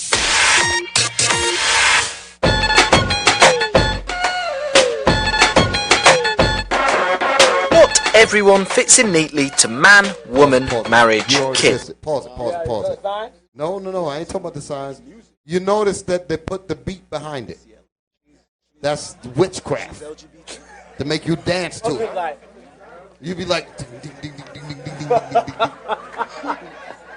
You missed it. Hey, it's cool. Deacons, even the music they're playing is Missy Elliott, who's LGBT. Yeah. They missed that. They already danced. And the music is called Get Your Freak On. Get Your Freak On, yeah. That's the name of the beat. Get Your Freak On. Go back. The term LGBT has been around since the late 1980s, but in recent years there's been some additions. The first Q is for queer. Queer's an umbrella term. You might identify with being lesbian, gay, bisexual, trans, or any number of them. For years it was used to insult the LGBT community, and some still find it offensive. But others have reclaimed it, identify as it, and wear it as a badge of honour. The second Q is for questioning. It's for people who are in the process of exploring their identity. They might be figuring out their sexuality or gender. Intersex is next. That's for people whose bodies or chromosomes are neither wholly male nor wholly female. They might even have a penis and a vagina. A stands for allies, those who support the LGBT. But they have one set of organs. You cannot have two sets of organs. If you're born like that, it's an abnormality that can be fixed by removing the proper organ depending on the child's reproductive system. If the child has balls, if it has testes, and it has sperm in it, or whatever, it means it's a male child with a vagina. Get the vagina off. Y'all get that? But Satan, the devil, will tell you that there's both organs inside of a person. Don't have both. And they don't have both. You see that? But they won't quote unquote educate you on that, but try to push this freaky stuff on you. That's that scientific witchcraft. That's scientific opposition of science, falsely so-called, like Paul warned us about. Go ahead. Community. Generally they're straight, but not exclusively. The second A is for asexual, a term you can adopt if you aren't sexually attracted to anyone, not to be confused with celibacy. And finally, P is for pansexual, where a person is attracted to a partner because of their personality and don't pay much attention to their gender. But this is by no means an exhaustive list. There are other words which people identify with, and some don't feel the need to identify with anything in particular. The confusion never stops. Well, Standard Times, go back to the article again, Standard Times article that I had before. To choose someone, we'll start from there. We're going to end at... Y'all still remember the beat even though the music and the video is over. I know that the beat is still playing in your mind, ain't it? I pick up the spirit. The beat and the music is still playing in some of y'all minds. Huh? That's that witchcraft, brothers. Now every time you hear that beat, you're going to think about that filth that you just saw on the screen. Go to choose, make it bigger, make it bigger. Go down, to say to choose. Right there, to choose someone. Typo, to choose someone. Go ahead. To choose someone of the same sex for one's sexual activity is to annul the rich symbolism and meaning, not to mention the goals of the Creator's sexual design. Whoever wrote this is obviously Christian. That's why I said it is Creator's sexual design. You have Edomites who stand by that stuff is gay stuff. They don't stand by it at all. They're like, listen, it's wrong. That's some right, exactly. That's Trump supporters. That's Tucker Carlson. That's all those people with the tiki torches. All that group. Conservative. What they call conservatives. Conservatives. Right. Okay. Go ahead. Homosexual activity is not a complementary union able to transmit life, and so it thwarts the call to a life of that form of self-giving which the gospel says is the essence of Christian living. This does not mean that homosexual persons are not often generous and giving of themselves, but when they engage in homosexual activity, they confirm within themselves a disordered sexual inclination, which is essentially self-indulgence. It's lust. Right? There is a lot of misinformation and distortion of facts disseminated by the press today about homosexuality. The Western media often portrays the homosexual lifestyle and relationships as happy, healthy, and stable. On the contrary, there are very high rates of sexual promiscuity. Stop. That's true. That's very true. High sexual promiscuity among them. Could you imagine being in a court and you're presiding over a divorce of a couple like this here? Just think about how sick that is. You know how they have the divorce courts and all that? Could you imagine two of these people talking about, I want to divorce you because you cheated on me or something? You're sitting there as a judge with a Bible. That lifestyle is very, very, very incontinent. It's a very insatiable lifestyle. They sleeping around all the time. They'll be lesbians. They'll be old as hell. Still have girlfriends. Be like 50, 60 years old. So they're not happy. Not happy at all. It's no happiness behind it. It's constant promiscuity among them. The nightclubs, the gay clubs, the liquor, the drugs, all that goes on among them. So they're trying to make it seem like it's happy and to attract you. Right. That's the point. Going again, on the contrary, what? On the contrary, there are very high rates of sexual promiscuity. That's not conjecture, that's a fact. Go ahead. Among the homosexual population, with short duration of even, quote, committed relationships. That's very true. Go ahead. Homosexuals also have very high rates of sexually transmitted infections, such as HIV. That's what it said. Now, whether that's true or not, I'm not sure. But that's what they say. Hey, one we call a very high rate of sexually transmitted infection. All right? There's something called SHIT shank. All right? Homosexual men, they get this a lot. You understand me? That's when homosexuals the urinary tract get clogged up with doo-doo. And they get an infection. It's called SHIT shank. You understand? That's a jail term? It's called SHIT shank. Now, that's what I know it's called. Type in grid on Wikipedia. Grid. So that's another infection that they also have. Yeah. Right. It's an acronym. Go to Wikipedia real fast. Go to grid. Watch this. It said that among them was found AIDS, such as HIV. There we go. Grid. Was the original? Read that. Watch this. Gay-related immune deficiency, GRID, was the original name for a disease currently known as AIDS. AIDS is originally a gay-related immune deficiency disease. Go ahead. GRID was first mentioned in a May 11, 1982 article in the New York Times. In this article, the term, quote, AID, acquired immunodeficiency disease, is also mentioned. In the early days of AIDS, 1982 to 1985, the terms, quote, gay cancer and gay plague were also used. Damn. Go ahead. The term GRID was never used in the specific biomedical literature. In the popular press, it was only used for a very short period of time. On August 8, 1982, the term AIDS for acquired immune deficiency syndrome first appeared in the New York Times. It was initially spelled AIDS. The reason for the GRID to AIDS change was a nomenclature was the realization that the gay attribution did not fully encompass the demographics of the disease. The use of GRID and gay-related immune deficiency in the popular literature reached a peak in 1995. The terms have rapidly sunk into obsolescence subsequently. So they were saying basically that not everyone that's gay had AIDS, so they changed it around. But originally it meant GRID. AIDS was called GRID because it was a disease that was found prominently among homosexuals during this time, the 80s. There's another reason why they would seek to change that because of the absolute negative connotation behind it that goes with it. If you hear that there's a disease that's related to being gay, what would that do for you? You say, the hell with that. I'm not dealing with that thing. You supposed to change that around, change that. Let's give them the lie about the demographics. Right. Damage control. That's all I want. Go back. Where was that before? The other article. We were at further.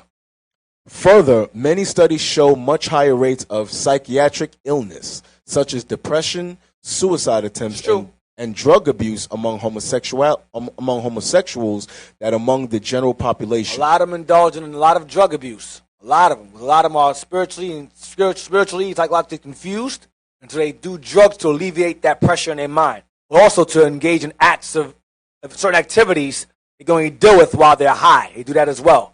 That's why it's high drug abuse among them. The high major Molly popping pills, that's them doing that stuff. Then Simple Jake follow suit behind it.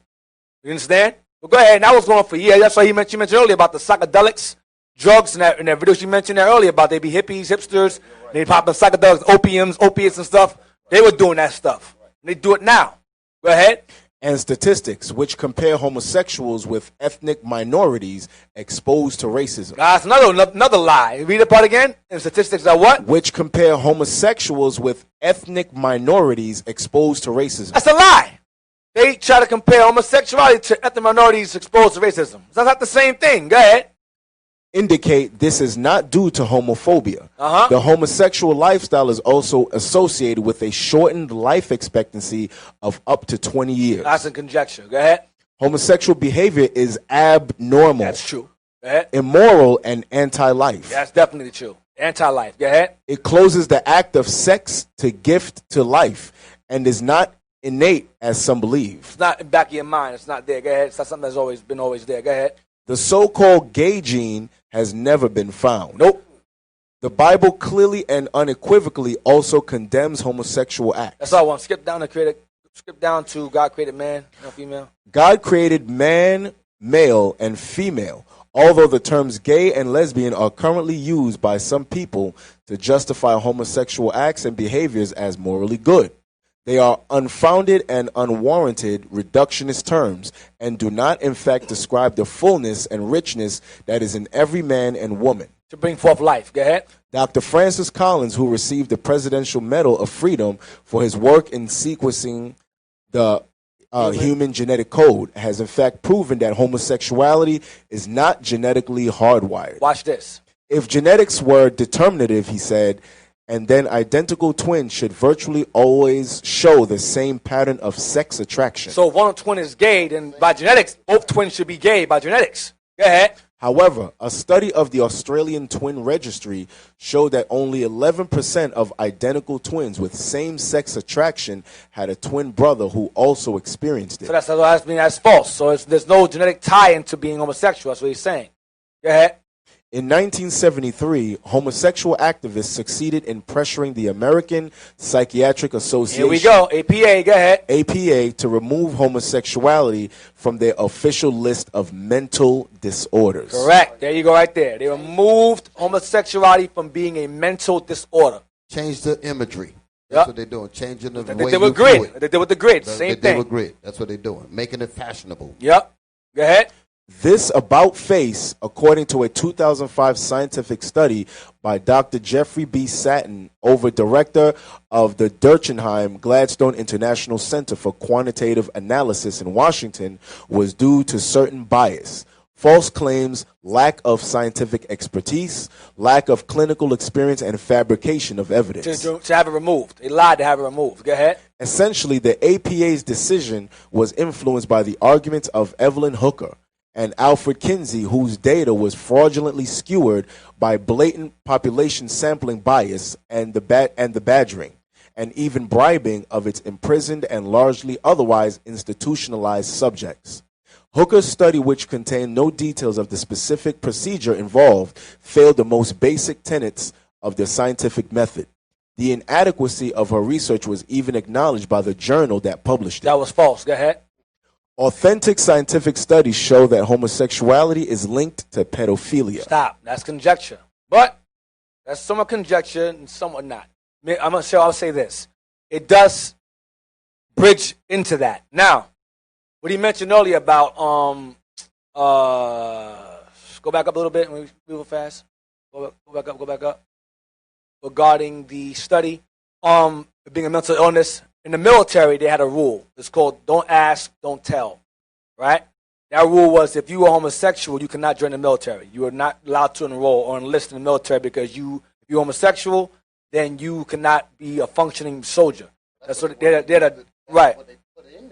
Right. Don't ask, don't tell law was put in there so that you don't have to say it. You can't ask them if you're homosexual. Because back then, if you said yes, then they would immediately remove you from the force. But you're not psychologically stable to be working with men in the war.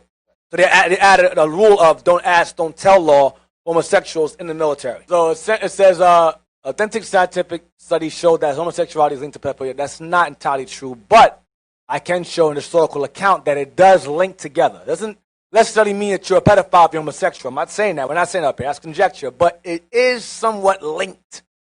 Go to Wikipedia, homosexuality in ancient Greece. Now remember, America is an extension of the Greco-Roman Empire. America is an extension of the Greco-Roman Empire. All right? And Greece borrowed much of their ideologies and philosophies from Egypt. And Egypt was also involved in homosexuality. They would reverence a god known as Jeb. And what Jeb did was, now you got children in here, I will set you up covered ears. This class is going to get a little bit rated R here. There was a god named Jeb. And what Jeb did, well, I'll put it nicely. And what Jeb did to bring forth his children was he went down on himself, let off in his mouth, and spit his kids out.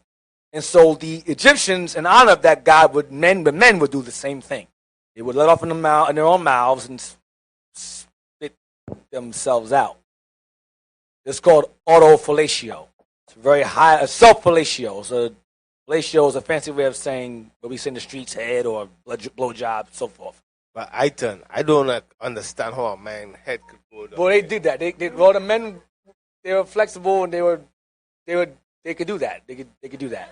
I'm not going to sit here and explain it to you. I just can't see it. I'm just letting you know that's what they was doing. That's what they was doing. They probably put it in a cup and drink it or something. No. They would fuck themselves. They could do it. They could do it. I'm not even going to put the pictures up because there's people in here. You come across things you don't want to come across and you try and do a class. Anyway, homosexuality in ancient Greece. Want me to read that? Let's read that. Homosexuality in ancient Greece. Now go down here. Now these are the ancient Greeks. These are the Greeks before the white man took over. Okay, it says young man and teenager engaging in intercrural sex. Okay, I'm not going to explain what intercrural means. There's a lot going on. It says fragment of a black figure. See that? That's how the original Greeks looked. Black. It says fragment of a black figure. Because that's the original Greeks. And then the white Edomites came along and adopted and assumed the identity of the original Greeks and did the same thing that they was doing. Because they're naturally disgusting people. Read it again. In classical... That's Japheth doing that. Intercrural sex is when you... No. Read it. Read it. The classical... I'm not going to explain it. Just read that. Just read it. In classical antiquity, writers such as Herodotus, Plato, Xenophon, Athenaeus, and many others explored aspects of homosexuality in ancient Greece. The most widespread and socially significant form of same-sex sexual relations in ancient Greece was between adult men and pubescent or adolescent boys. Pedophilia. Known as pederasty. That's pedophilia. Go ahead. Marriages in ancient Greece between men and women also were age structured, with men in their 30s commonly taking wives in their early teens. Go ahead. Though sexual relationships between adult men did exist, at least one member of each of these relationships flouted social conventions by assuming a passive sexual role. Role playing. Female won't play the male. Go ahead. It is unclear how such relations between women were regarded in the general society, but examples do exist as far back as time of Sappho. Go down. Let me see what I'm looking for. Go down. Go down. Pederasty. That's basically pedophilia right there. It was heavily immersed in that. They said that the strongest love between anyone is between a male and a boy. They hated women. That's why they call it, the term misogyny comes from them. It means woman haters. The Greeks hated women. They felt the strongest love between anyone was between a male and a young man and a grown man. That was their ideology. They only used women to procreate. They didn't love women. They just used them to make more of themselves, but they loved little boys. That was their thing. Like Alexander and his boy, I think Hephaestion or Hephaestus. Those are lovers. That's why he died from syphilis doing the stuff he was doing. Nambla, basically, yeah. Let me see, I'm looking for. Hey, and you had mentioned syphilis, right? Syphilis, yeah. Syphilis is a STD, is an infection. Yeah. You understand? Because what happened is, as I said, what happened when we do stuff, when a man put his peck away, don't supposed to go, he get infected. You understand? So that's where a lot of these sickness come from us doing things that they don't supposed to be doing. Okay, start from for this reason. For this reason, pedophilia was not considered to be a homosexual act. It was between a male and another boy. It's homosexual. Go ahead. Given that the man would be taking on a dominant role and his disciple would be taking on a passive one. When intercourse occurred between two people of the same gender, it still wasn't entirely regarded as a homosexual union. Given that one partner would have to take on a passive role and would therefore no longer be considered a man in terms of sexual union. So the Greeks said, listen, if the man plays the woman role and the man plays the man role, it's not really gay because he feels he's a woman. That's where they get it from. So one man played a woman, one man plays the man, the passive role, the dominant role. So they said, well, he says he plays the woman relationship, they're not really homosexual. That's the sickness that they're trying to do now. Yeah, with the gender women. bending. It's the same exact thing. It's the same thing. They got the woman with the Timberland shirt and the boots and all of that. They call them aggressives. They call them the aggressives. And then they have the they got all kinds of words for them, you know. But they got the woman, so the woman of the woman relationship. Right. Right. You even got it. This goes also with these jailhouse dung low brothers that say, I wasn't receiving it, I was giving it, so I'm not a homosexual. You understand? That's that jailhouse mentality. Same thing. Yep. Romans 1:21. So this thing was very well known that those things link together. The homosexual act and the pedophilia thing, those did link together in ancient Greece and Rome. They did link together. So he's partially right in the article. Not saying homosexuals are natural pedophiles. I'm not saying that, but those sins, that uncleanness and vileness, did link to that in ancient times. Romans 1:25. 1. The book of Romans, chapter 1, verse 21. Because that when they knew God, they glorified him not as God, neither were thankful, but became vain in their imaginations, and their foolish heart was darkened. Right. Vain in your imagination means you make excuses for your sin. Go ahead to do it. Professing themselves to be wise, they became fools and changed the glory of the uncorruptible God into an image made like to corruptible man, and to birds and four-footed beasts and creeping things. Right, because when you fall behind idolatry, those acts fall behind it. Those homosexual acts, reveling, all that stuff took place behind it. Like I mentioned earlier, in Egypt, there was a god named Jeb, and that god did that, and in order to reverence that god, you would do what your gods did. And in that instance, they would do that. They would go down themselves and spit themselves out. That's what they would do. Disgusting. Go ahead. Wherefore also God gave them up to uncleanness through the lust of their own hearts, to dishonor their own bodies between themselves. That's what happened involving idolatry. Go ahead. Who changed the truth of God into a lie, and worshipped and served the creature more than the Creator. Right, worship man or idols more than the Creator. Go ahead. Who is blessed forever. Amen. Who changed the truth of God into a lie and worship the creature, serve the creature more than the Creator. Your 2 Maccabees 4:15. 2 Maccabees 4:15 explains serving the creature more than the Creator. That's what we did during the time of the Greeks. You read about the Greeks. Let's see what Israel started to do as well.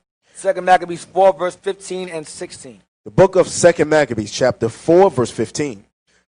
Not setting by the honors of their fathers, but liking the glory of the Grecians best of all. Of the Greeks best of all. Go ahead. By reason whereof sore calamity came upon them, for they had them to be their enemies and avengers. They were our oppressors. Go ahead. Whose custom they followed so earnestly. That was a Greek custom doing that, mess with little boys and homosexuality. That was their custom. We followed so earnestly. Go ahead. And unto whom they desired to be like in all things. We desired to be like the Greeks rather than follow our God in all things. In all things, including what we just read earlier, pederasty, homosexuality, we fall behind all of that stuff. Same thing happened. Let's get a picture. I want Taye Diggs' Madonna. Some of y'all know who Taye Diggs is as an actor. He was in the movie Brothers. Married to Edom, of course. Love Edom, hates himself. And he decided to do a lip sync battle. You had Neo did the Boys the Men, Motown Philly performance, lip singing battle. And then Taye Diggs did the Madonna Vogue performance. Just like Madonna. I'm not even going to play the video because it's ridiculously embarrassing for our people. It sets us back 50 years with his nonsense. Just type in image, just type in Taye Diggs Madonna. Let's see how this idiot looks. Look at this dumb, stupid Negro. That's him dressed as Madonna. Performing. Lip sync battle performances. All right? He did it. He was on stage and did just that. Neo was playing Boyz II Men. He's doing Madonna Vogue. Y'all can watch a video on your own. I'm not playing that in here. It's even worse. Deuteronomy 32, verse 32. 31. The book of Deuteronomy, chapter 32, verse 31. For their rock is not as our rock. Their gods are not as our God. Go ahead. Even our enemies themselves being judges. They became leaders. They became rulers over us. Go ahead. For their vine is of the vine of Sodom. These nations, their vine is of the vine of Sodom. Go ahead. And of the fields of Gomorrah. And their fruits are of Gomorrah. Homosexuality. Go ahead. Their grapes are grapes of gall. Their clusters are bitter. Their wine is the poison of dragons, and the cruel venom of asps. Their doctrines and their philosophies are poisonous, vile, and reek of homosexuality. That's what he's saying here. That's what he's saying. You got to read those attributes again. They're what? For their vine is of the vine of Sodom. Go ahead. And of the fields of Gomorrah. We got that part. Their grapes are grapes of gall. They're grapes. This is all talking about philosophy. Wine. Grapes is wine. Yep. If you listen to them, you're going to die. That's what they're saying. Yep. Go ahead.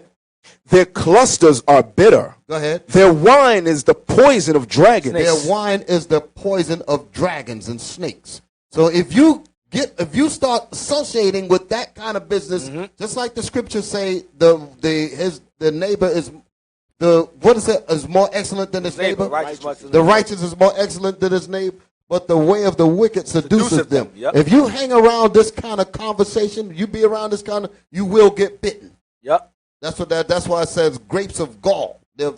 You gonna die. You mess around with that mess. That's why I mentioned earlier about your environment, your atmosphere, you're exposed to, whether it be a traumatic experience, what you're exposed to, who you're exposed to, what you're exposed to. Especially, he remember the guy said on TC, and he said, "We're the best place to go to when you're confused. Then school." I'm like, huh? That's the venom of ass. That's the venom right there. That's that wine he's talking about. Get Psalm 58, verse 3. That's the proof as to why the increase of them has grown so much, because they spread that gall to a lot of people. Uh-huh. And they became poison just like them. And the Dark Knight legalized it. Exactly. That's the reason why it's pervasive all over the place now. Yep. Now you ain't got no garden no more. It's full of weeds now. Yep. Psalms 58, verse 3. The book of Psalms, chapter 58 and verse 3. The wicked are estranged from the womb. Like that from the very beginning, from their conception. Go ahead. They go astray as soon as they be born, speaking lies. Edom is like this. That's their nature. From birth. That's why they're so good at it. They make a lie sound so good it's believable. They'll give you the most craziest nonsense. You'll believe it. But they're good at it. Go ahead. Their poison is like the poison of a serpent. Uh-huh. They are like the death adder that stoppeth the ear, her ear, which will not hearken to the voice of charmers, charming never so wisely. You can't stop them. They're going to do it regardless. It's the same thing that he said in Deuteronomy 32. It's the same exact thing that was said in Deuteronomy. You can't charm that snake with the Bible. At all. That's You what cannot he's saying. charm Their with the Bible. spirit is against the Bible. Some of these, you can't do nothing with them. That's what he's saying. You can never charming never so wisely. You cannot charm them. They don't want the scriptures at all. Don't want it. Yep. Romans 1, verse 26. Going back to Romans 1 again. That evil Sodom, Gomorrah doctrine of the spirit is in them. It's innate. It's there. Even the ones that say they're against it, and somewhat, the guy said in the article, he says, well, they're kind and so forth, but their actions are wrong. No, I don't care about their kindness. It's wrong, period. Those kinds of spirits, because in the scriptures, I don't know if you're going to get it. In Corinthians, they say, and such were some of you. Let me get that. Okay. All right, so I'm going to leave it. Romans 1, verse 26. The book of Romans, chapter 1, verse 26.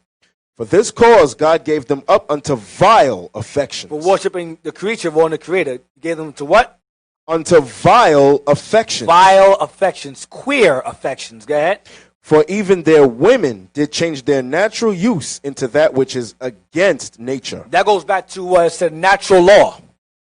They go against natural law. Read again. For this cause God gave them up unto vile affections. For even their women did change their natural use into that which is against nature. Go ahead.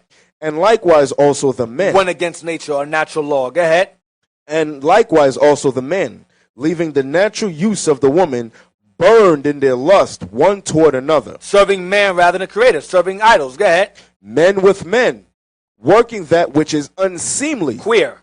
And receiving in themselves that recompense of their error, which was meat. Disease. Grid. Syphilis. Go ahead. And even as they did not like to retain God in their knowledge. If they hate, they what? They despise dominion. They despise government. Right. Go ahead. God gave them over to a reprobate mind. A mind that lacks judgment. Go ahead. To do those things which are not convenient. Queer. Go ahead. Being filled with all unrighteousness, fornication. Being filled with all unrighteousness. All of it. Unrighteous. Go ahead. Fornication. Go ahead. Being filled with all unrighteousness, fornication. That's what that is. Wickedness, covetousness. Desiring things that don't belong to you. A man desiring a man is covetousness. Woman desiring a woman is covetousness. That doesn't belong to her.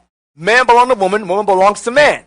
Go ahead. Maliciousness. Maliciousness goes back to evil intent. Go ahead. Full of envy. That's why I mentioned earlier how they want to be you. They're deceptive. They desire to be women or desire to be men and replace both of us. That goes into that envy. That's why she said earlier in the video, she says that it's an attack against masculinity and feminism.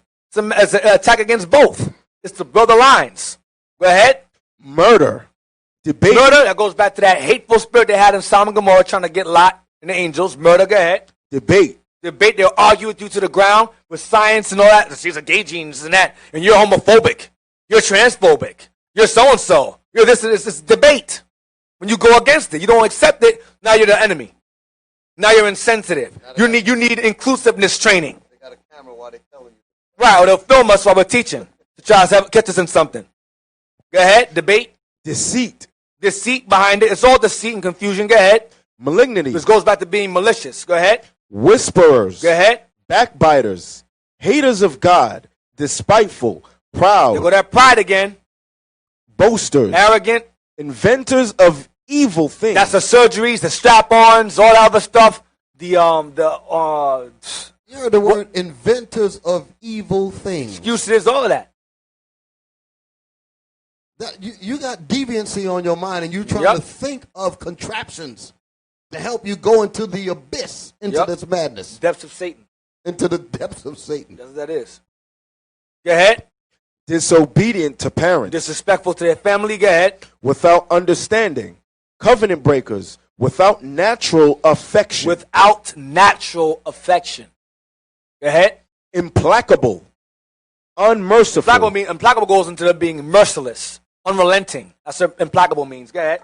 Unmerciful. It's the same as implacable. Go ahead. Who knowing the judgment of God. Who knowing the judgment of God. Because a lot of them go to church and they'll say, oh, King James is gay.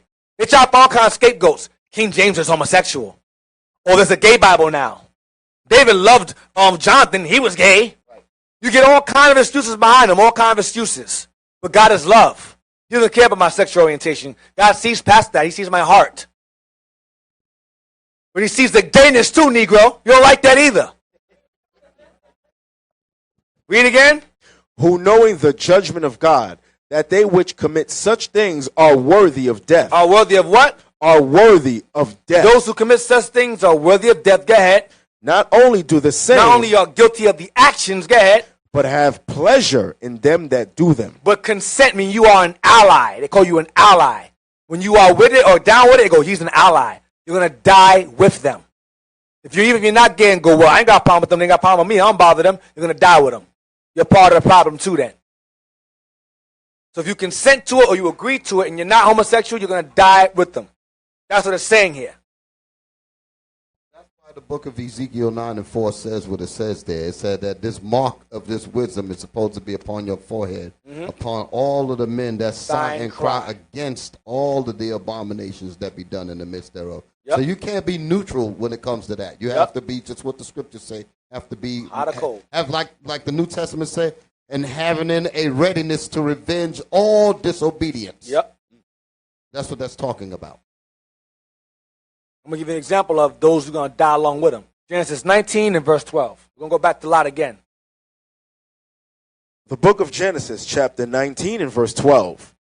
And the men said unto Lot, hast thou here any besides, son-in-law, and thy sons, and thy daughters, and whatsoever thou hast in the city? Bring them out of this place. Get them out of here. Go ahead. For we will destroy this place, because the cry of them is waxing great before the face of the Lord. Evil's too much. I'm going to destroy this place. Go ahead. And the Lord hath sent us to destroy it. Go ahead. And Lot went out and spake unto his sons-in-law, which married his daughters, and said. So his sons-in-law were obviously what? Hebrews. You had Hebrews living there. It wasn't just Ham there. He had sons that married his daughters. He was a righteous man. He would have married his daughters over to the Hamites, because that was against their tradition to do that. You had Hebrews living in the land. That's why I brought this point out. Read again. And Lot went out. And that's why Abraham prayed for them, because you had Hebrews among them. Read again. And Lot went out and spake unto his sons-in-law, which married his daughters, and said, Up, get you out of this place, for the Lord will destroy this city. But he seemed as one that mocked unto his sons-in-law. They didn't believe him. His sons-in-law did not believe him. They said, what, destroy this place? Man, you crazy, man. Not going to happen to Sodom and Gomorrah. You crazy. Stop playing around, lie. You joke too much, man. They didn't take him seriously. Go ahead. And when the morning arose, then the angels hastened Lot, saying, Arise, take thy wife, and thy 2 daughters which are here, lest thou be consumed in the iniquity of this city. Yeah, I'm going to kill your 2 sons-in-law. So just take your wives and your daughter, and let's take your wife and daughters and get out of here. I'm going to kill those 2. Go ahead. And while he lingered, the men laid hold upon his hand, and upon the hand of his wife, and upon the hand of his 2 daughters, the Lord being merciful unto him. And they brought him forth and set him without the city. Within a second, that's power right there. He just teleported them out of the city. He took them by the hand, and they all boom, out of the city. It's that fast. Go ahead. And it came to pass, when they had brought them forth abroad, that he said, Escape for thy life. Get out of here. Look not behind thee. Do not look behind you when we destroy this place. Keep your head turned. Do not look back. Do not look back when we destroy this place. Go ahead. Neither stay thou in all the plain. Don't stay near here. Go ahead. Escape to the mountain, lest thou be consumed. Go ahead. And Lot said unto them, Oh, not so, my lord. Behold now. Jump down. He asked him if he can go to a city called Zoar. He goes there. Can I go to that? Rather than go to a mountain, can I go to that city over there called Zoar? Means little. Angel said, okay, fine, go over there. Go to Zoar. Jump down to verse 24. Verse 24. Then the Lord rained upon Sodom and upon Gomorrah brimstone and fire from the Lord out of heaven. And he overthrew those cities. Those 5 cities, go ahead. And all the plain, and all the inhabitants of the cities, and that which grew upon the ground.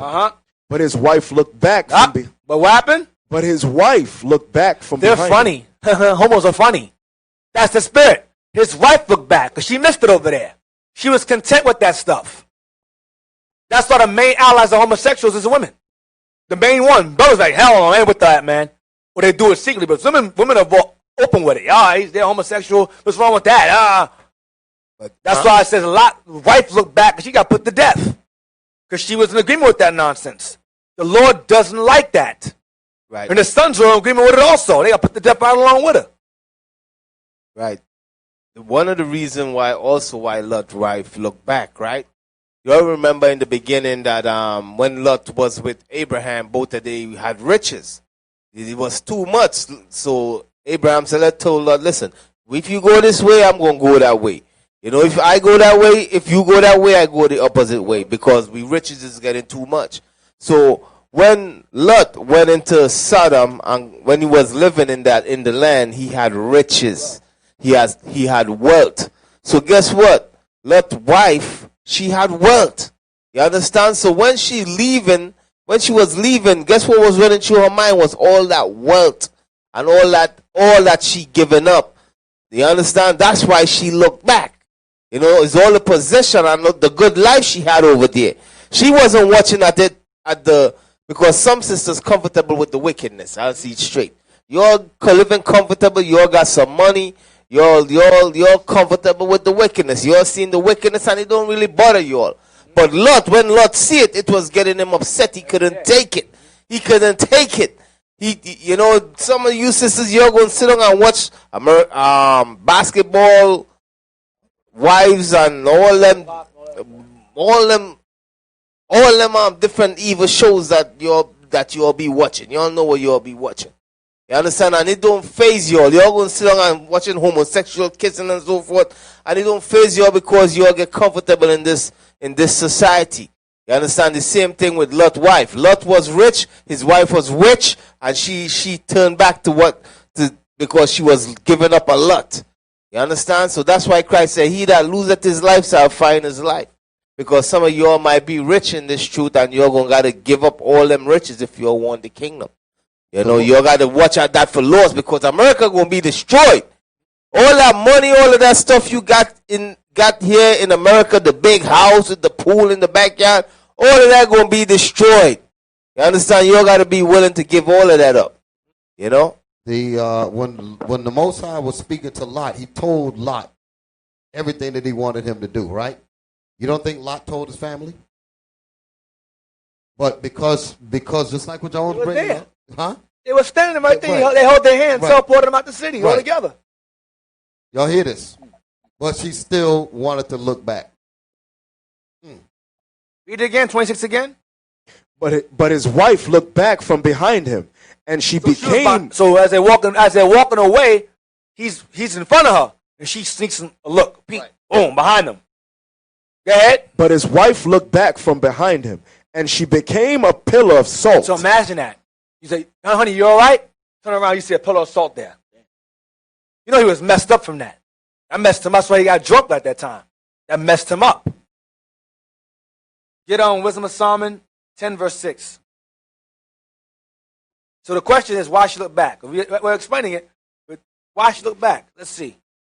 Remember, the angels held her by the hand, took her husband and her 2 daughters, and teleported them out of the city within a blink of an eye, right? Wisdom of Solomon 10 and verse 6. We're going to read to verse 8. The book of Wisdom of Solomon, chapter 10 and verse 6. Solomon's going to explain it. When the ungodly perished, she delivered the righteous man, who fled from the fire which fell down upon the 5 cities. You just read that. Watch this, verse 7. Of whose wickedness even to this day the wasteland that smoketh is a testimony, and plants bearing fruit that never come to ripeness. So even to that, so Solomon's time, in that area where Sodom and Gomorrah was, plants didn't grow there. It was a desolate wasteland even up until Solomon's time. Go ahead. And the standing pillar of salt is a monument of an unbelieving soul. In a what?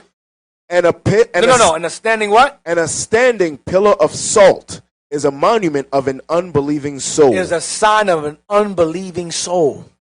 She didn't believe.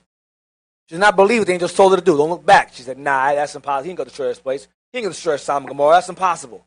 I got to see it with my own eyes. Sodom and Gomorrah destroyed. She did not believe it. Look back and make sure it's destroyed. She said, don't look back. So you can understand exactly what I was saying earlier. When you read in Peter's, it says how he was vexed by the conversation of the wicked. Psalm 10. He was going through all of that. You don't think she heard? You don't think she understood how vexed he was? So when it was their time to go, what the hell is she looking back for? Mm-hmm. Unbelieving soul. Unbelieving soul. Read verse 8. Verse 8. For regarding not wisdom, they got not only this hurt, that they knew not the things which were good, but also left behind them to the world a memorial of their foolishness. Sodom and Gomorrah, go ahead. So that in the things wherein they offended, they could not so much be as hid. Because the whole world knows about it now. That's why we call it sodomy now. The whole world knows about Sodom and Gomorrah. The whole world knows the fate of it. And the fate of it again spiritually in this place. Get Luke 17:29. The book of Luke, chapter 17, verse 29. But the same day that Lot went out of Sodom, it rained fire and brimstone from heaven and destroyed them all. Even thus shall it be in the day when the Son of Man is revealed. The same thing is going to happen over here. That's why it was written in the first place. Go ahead. In that city, he which shall be upon the housetop, and his stuff in the house. No, in that day. Read again. In that day, he which shall be upon the housetop, and his stuff in the house, let him not come down to take it away. Malachi brought out earlier. She loved the possessions. He's saying, forget that stuff. When it's time to go, it's time to go. Go ahead. And he that is in the field, let him likewise not return back. To get it. Go ahead. Watch this. Remember Lot's wife. That's that one verse. Remember Lot's wife and what she did. Remember what happened to her. When this place is just up in flames, don't have no regrets about being destroyed, or you'll die along with it. Shalom. This is Bishop Nathaniel of Israel United in Christ. Please subscribe to our YouTube channels. Stay up to date with our latest events, music, and classroom lessons.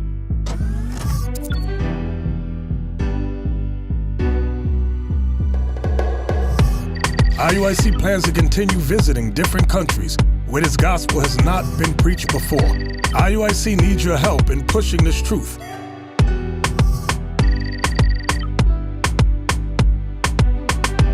So join us. Subscribe to our Instagram, Facebook, Twitter, and podcasts, and stay up to date with us.